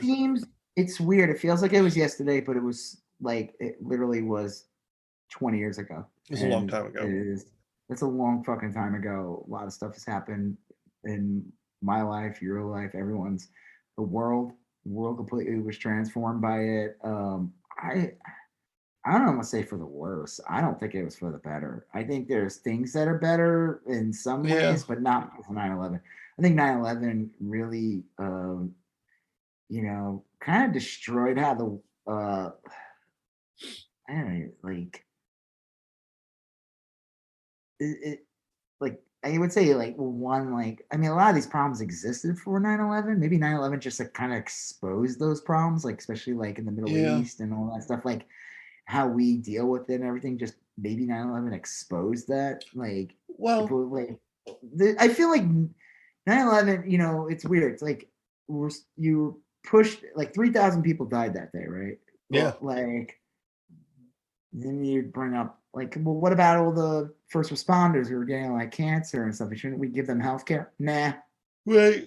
Shouldn't we give those first responders who went in the rubble, try to see if anyone was alive or anything? Shouldn't we, they're suffering right now. Should we give them health care? Nah. Millions of people died because of 9/11, the Iraq War, Afghanistan. Iraq War being even, I would say, it's like Afghanistan's a weird one. Like Afghanistan was in the news recently because, Biden ended it finally, after fucking 2 decades, right. Good on him. First fucking president to do it. Possibly the most anti-war president we have right now. We've never, Obama didn't do it. No. Trump chickened out. He claimed he would do it. He chickened out, like our progressive hero Ann Coulter called him out. Right. Last week, remember? Progressive hero Ann Coulter. But so many people fucking died because of 9/11, after 9/11, and not because of the decisions made because of 9/11. Go ahead. It is. I don't know. You're right. It terribly changed the world. I mean, if I'm looking for silver linings, I know this is kind of not a great way to look at it, but I think airport safety and airplane safety has gotten a lot better as a result of this. I think it has. I know it's kind of a pain in the ass to go through those, but planes used to get hijacked reasonably often. They don't get hijacked anymore. Well, also, it's crazy how people though are so willing to go along with all the airplane stuff, but once they get on the airplane, they won't put on a fucking mask, and then they that's another hiccup. But I think plane travel has gotten generally safer. I think airports are probably run generally better. I think that, and this is you can't even get into the Empire State Building without going through an airport security. I know some people hate it, but I don't mind it. I mean, I'm willing to trade. It doesn't bother me. It employed a fuck ton of people in the military. Now, trust me, there was a lot of money made because of 9/11 by contract security. It's even a good example. All tragedies that lead to people finding ways to make money. A good example is the school. School. They have this security check-in that you have to go through. And guess what? You know why that exists? Because this country refuses to do anything about guns. Right. And we had an epidemic, thanks to the pandemic, school shootings slowed down. COVID kind of took over. But it seems to be the one thing the United States is really good at is profiting off a tragedy. And a lot of companies profited after 9/11. A lot of horrible people profited, but there were look, I've said a couple times. I mean, I taught school for a long time. There's a lot of kids that really just didn't have a ton of job prospects coming their way, didn't have a ton of real marketable skills. And a lot of them found a home in the military, and they did their 4 years and they saved up some money and they got out. Back okay? All the ones I worked with did. I'm anti-war.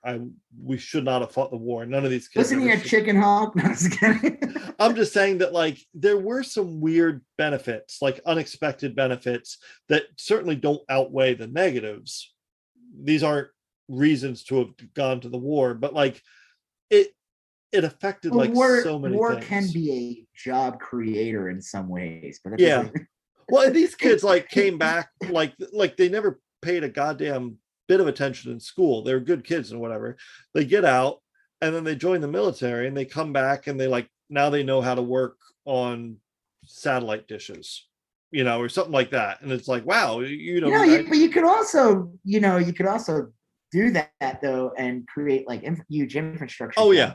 Like build bridges and fix the roads, and you can get those people to learn satellites too, and it doesn't involve like, bombing a village of brown people in the Middle East.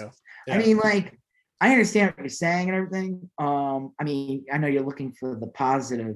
Well, I'm just saying, like, how did it affect the people I've been around? And it's weird how greatly not greatly as in good, but it's weird how significantly affected them. People don't realize like how horrible it was after 9/11.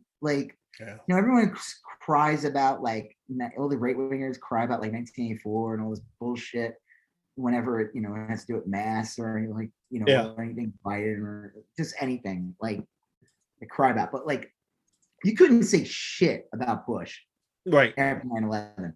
It was a good like solid 2 years, 3 years. You couldn't say a goddamn thing about him. You couldn't say anything. Ari Fleischer, I remember that guy, that fucking creep.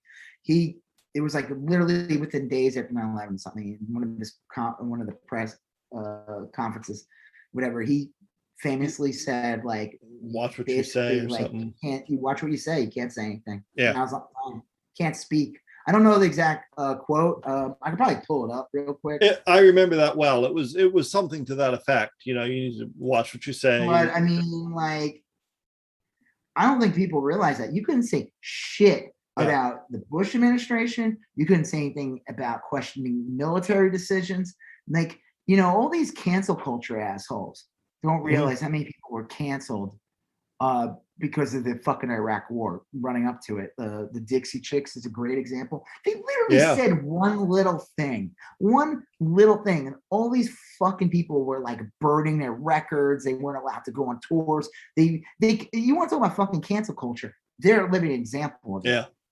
Yeah, for sure. And all they said was one thing about Bush, and it wasn't even like that was real mild. It was tepid as fuck. I mean, it was anti-war, but it was tepid. But even like just a little bit, all the country musicians and stuff, all of them were all like, fucking, what's that guy's name? The boot up your ass, that asshole. Yeah. Douchebag's name. I know I forget the name. I know who you're talking about.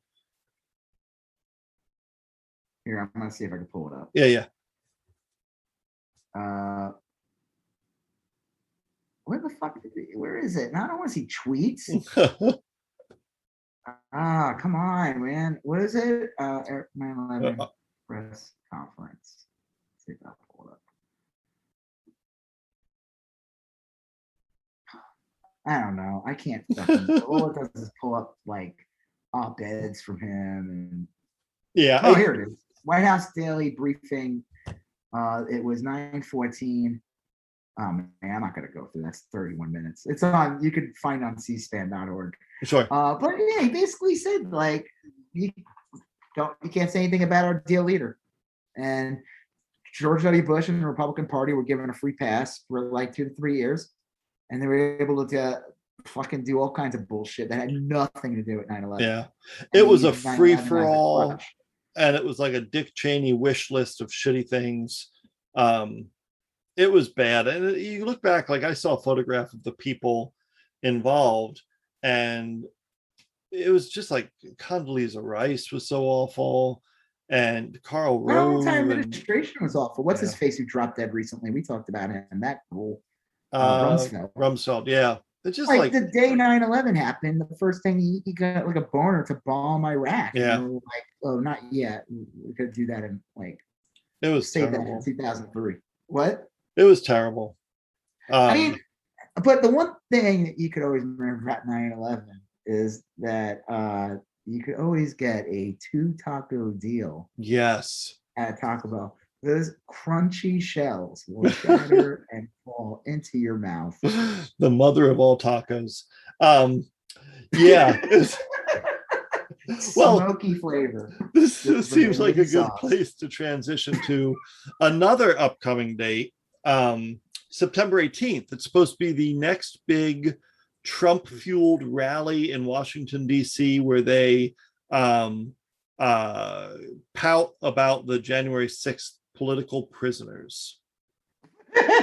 So, and they want to become political prisoners. I guess so. I like right. people who don't get caught. That's just how I've been taught. And these, like Trump said, I like people don't get caught. So those guys got caught. Sorry, they got caught, man. That's what happens. Sucks to suck. Well, it's play the game and you lost. Apparently, I don't know what to make of this. A lot of people are saying that it's going to be a big bad scene, and the Capitol Police have already said all hands are on deck, and we're going to be on alert for this one. And clearly, Biden has got people on this. I'm assuming, I don't know if the chuds will show for this, or I don't know. I mean, they were given an invitation by the president in January 6th. Trump was still president. Yes, he was still president until the 26th of January. I think that sounds right. And he was in charge of Washington, D.C. Yeah. His administration was 100% in charge. They were in charge of the Capitol Police. They were in charge of basically how everything was going to happen. And Biden, I don't think it's in his interest to invite these people into. It's not going to happen because, will there be people there? Yeah, probably. Sure. Will it be like January 6th? No, it won't. Because again, those people were given an invitation by the president on January 6th, who was Trump. They were working for Trump. It was a Trump-sponsored, GOP Trump-sponsored coup. Yeah. Biden is the president, and just like Trump had all those powers that day, Biden's going to have all those powers that day. And I just don't think that the next shaman, Hunan shaman, or whoever, is able to go and do what he did. That guy who sat on Nancy Pelosi's desk with his feet up, or the girl who stole Nancy Pelosi's laptop. That stuff's not going to happen. Whatever happened to that girl? I always found that to be one of the odder January 6th things, was that young woman who looked like she was 13 stole Nancy Pelosi's laptop out of the office and kind of ran off with it. I don't know whatever. She got caught, but I would really love to know a follow-up to that. Yeah, there was a story a month or two ago. I remember reading about that. I don't think it was anything major. I think that she just had a very interesting story. And I'm drawing a blank as to what it was right now. On January 21st, this article says, woman accused of helping steal Pelosi's laptop freed from jail. That was in Harrisburg, PA on January 21st. May 27th, 2021, PA woman accused of stealing Nancy Pelosi's computer granted release from home detention. Oh, that's nice. She seems like a nice girl. FBI, let's see if there's any other fucking updates. A lot of stuff's in January. I mean, is there a way to find out now? I don't know. Aside from just Googling it. That's what I'm doing. I'm just gonna write recent. I don't know. Yeah, right. Is there a recent story? May 25th is the only one that's an update. Huh. That's not normal.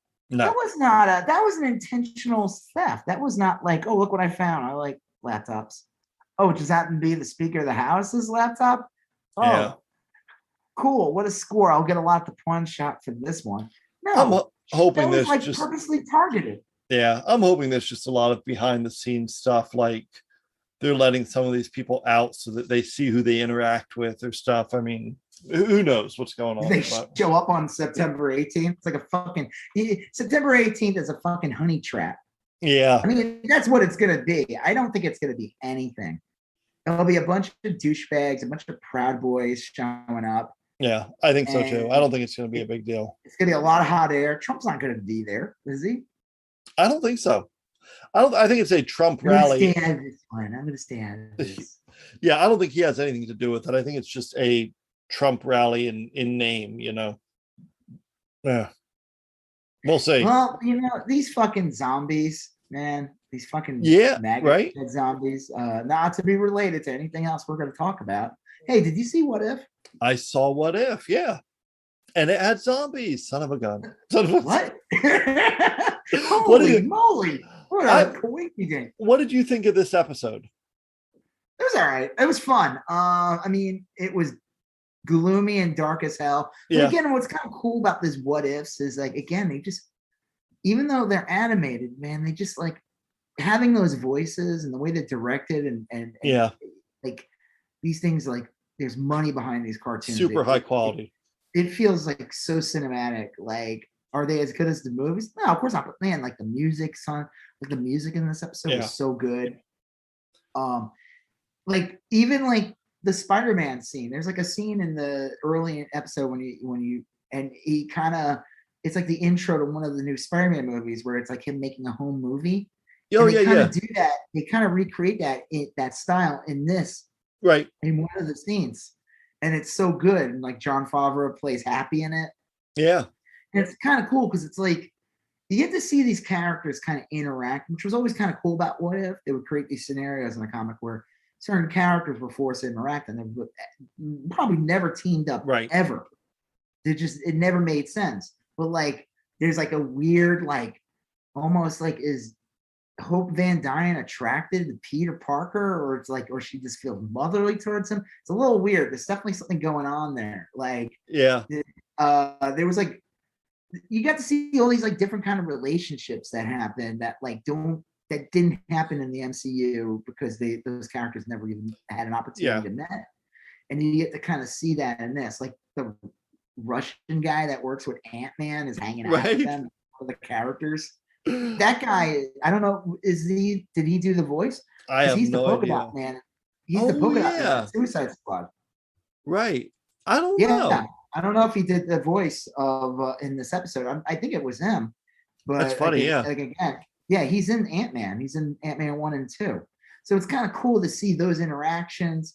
It's like Sharon Carter's niece, the one who might be a bad guy now. Right. The one played by Emily Van Camp. Spoilers. We're spoiling What If. You didn't see it. Well, so the episode kind of begins with like kind of where like Infinity Wars kind of starts, where the Hulk is being summoned into the Earth, which is what happens. And if you watch Infinity War, there's a scene where Thanos like destroys Thor's the Asgardian ship or whatever, and man, what's his name? Idris Elba's character, another Marvel to DC. Oh yeah. He played the guy who like was able to, who basically brought people on the Rainbow Bridge. He basically teleported people. Heimdall. Yes. He basically saves the Hulk and has him sent back to Earth to basically warn him. But so it kind of starts with that, where he crashes in Doctor Strange's house, and then it's revealed that there's nobody around. No one's around. It's abandoned, And so you find out the What If is, I guess they go by the timelines. What happened in Ant-Man 2 took place 2 weeks before Infinity War. Mm-hmm. And Pym, they find out where Janet Van Dyne is, the Wasp, played by Michelle Pfeiffer. Yeah. But you find out that she had some, in this alternate reality or whatever, when she was in the microverse or whatever, she was infected by, she basically was a zombie. Like a zombie virus, And she infects Hank Pym. Hank Pym comes back to our reality or whatever and infects the entire world. Yeah. And it kind of leads to there. So it kind of played, the beginning of Infinity War kind of plays out, but the Hulk's by himself. And like, oh, that's great. The two characters show up. The Thanos characters show up. Right, the Black Hand. They get quickly killed by like what looks like Doctor Strange and Iron Man, but then you find out they're all zombies. Right, yeah. I mean, I'm not gonna like talk it up. Like, I'm not gonna recreate the whole episode right now. It's just it kind of just goes from there, and everything goes in a different direction. Again, another really bleak what if. It plays out like a horror movie. It does. Did you ever read the Zombies series? No. In Marvel? I remember hearing about them. I remember the Walking Dead guy penned one of them, or he was involved in one of the series. He wrote the guy who created Walking Dead also. Kirkman, was it? Rob? Yeah. Well, Marvel Zombies in the comics was first introduced. It was really probably one of the best storylines. There was this comic called Ultimate Fantastic Four. Do you remember Ultimate Spider-Man? Yeah. The Ultimate line was basically like an attempt to create like a new line, get new readers, and they didn't have to worry about the continuity of the old comics, and everything was going to be kind of updated. The joke was, at the end of the day, the people who were reading the regular comics of Buzzable Ultimate. Yeah. Did they get new readers? Maybe. I don't know. They probably did. But one of the best, Ultimate Fantastic Four was like, it was okay. It wasn't as good as like Ultimate Spider-Man, but they had this one storyline that was so good where Reed Richards, who's younger than the Reed Richards we had in the regular 616, they call it, he basically is, I don't know, exploring alternate realities, and he gets a message or something from Reed Richards from a different reality. And on the surface, and they even show it on the cover, it looks like Reed Richards from the Ultimate Universe is meeting Reed Richards from the Marvel Universe we all know. Right. And it's kind of like a little like tease, making you think like people were always wondering at that time, are they ever going to team these characters up? Are they going to have the Ultimate Universe ever cross over with the regular Marvel Universe? And thankfully, they never did that. They kind of kept it separate. Mm-hmm. And this teased it in that you found out it was a trap, and that Reed Richards was this was a zombie world, because he gets the Ultimate Fantastic Four to come to their world, and when they get there, they find out everyone's a fucking zombie except for like Magneto or something. And it was such an awesome storyline. It was so fucked up. It was actually like really scary, because it's like you're like, oh my, and it was such a trick to the audience to like be like thinking like, oh, this is gonna be like, this is like the first Ultimate Marvel team up, and no, it's not. It's this dark like zombie world. So then that grew up into the Marvel Zombie storyline, and they had multiple miniseries. So it's kind of cool that people were always wondering, are they ever gonna do some kind of Marvel Zombies thing? So they used the what if as an opportunity to get Marvel Zombies in there. Because what's kind of cool, if you notice it, they still kind of retain their powers and stuff. They're not like typical zombies, so it makes it even more dangerous that these superheroes have superpowers, and they still retain them as zombies. Now in the Marvel Zombies comic, they kept their intelligence. They still were brain-eating zombies and stuff like that, which made them scary and stuff, but they still were kind of aware of it. They were aware that they were zombies, and that they just wanted to eat. Dude, the story gets so fucked up in Marvel Zombies. Galactus shows up, and he's like, he's gonna stop it. And but like 5 of the Marvel zombies like basically bite him, absorb him, and then they become like 5 omnipotent Galactus zombies that invade the galaxy. That's how it ended. It was such a fucked up ending. Well, I liked this episode just fine. It was a lot of fun. I felt a little rushed. I mean, they kind of are in their nature, just because they are like 30 minutes and change, so they have to like. And I don't know. I really liked it. I liked it a lot. I'm glad they made it. I think they nailed all the little details right, like the directing and the music and the way it was drawn. Music's great in this one. It's so good. Eerie parts. The giant woman scene is so poignant, good. When the Wasp becomes giant woman, and Paul Rudd's in it. He's a head. He's hilarious. Dad jokes the entire time. Yeah, so it all worked. It was a little quick. I don't know what, like, part of the thing I like about zombie movies is that it's a slow burn, and then it's kind of this long build up, and like you're wondering, and it didn't have any of the parts of a zombie movie that I normally like a lot.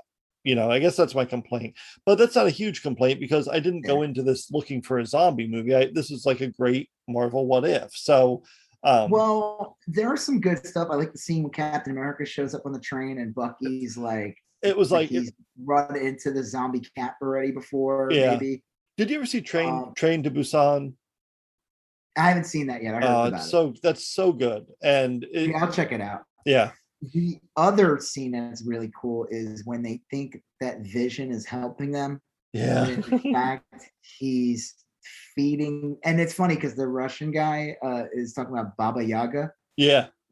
And which was like foreshadowing the Scarlet Witch, who's now a zombie. Right. And basically, you find out Vision was sending a trap, was trapping the remaining heroes to basically feed his fucking wife or girlfriend, whatever, fucking zombie, and then he apologized. But like, you find out there's like a cure because like Paul Rudd's head's saved.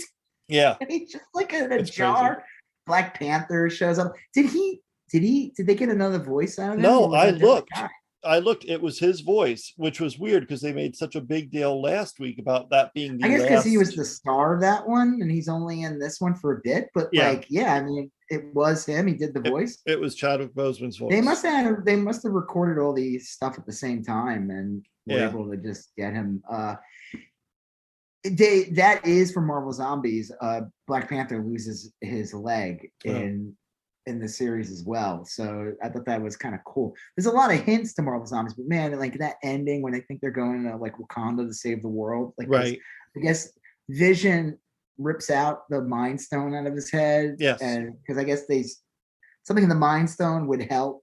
Yeah, it would keep the zombies at bay. Yeah, but then Thanos showed up, and zombie Thanos showed up in the end, because you kind of forget that the beginning of this show was the beginning of Infinity War. And you forget that as you're watching it and you realize, oh shit, no, Thanos is still going to show up. Yeah. And then I love the Hulk in this, like Bruce Banner, when he becomes the Hulk in the end. Yeah. Like, I liked it. It was good.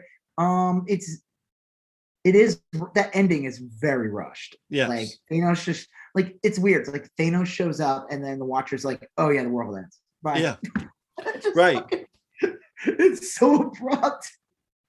Yeah. Not as abrupt as the flavor that you will get in a Taco Bell. That's true. Yeah. Flavor pack explosion. Order your flavor pack explosion. True.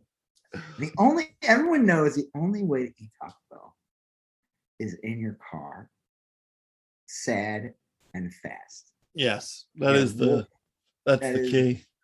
You gotta be sad and you gotta be under a tree in your car because you want shade and you gotta wolf down those tacos with weird Charlie Brown jazz music in the background. Like,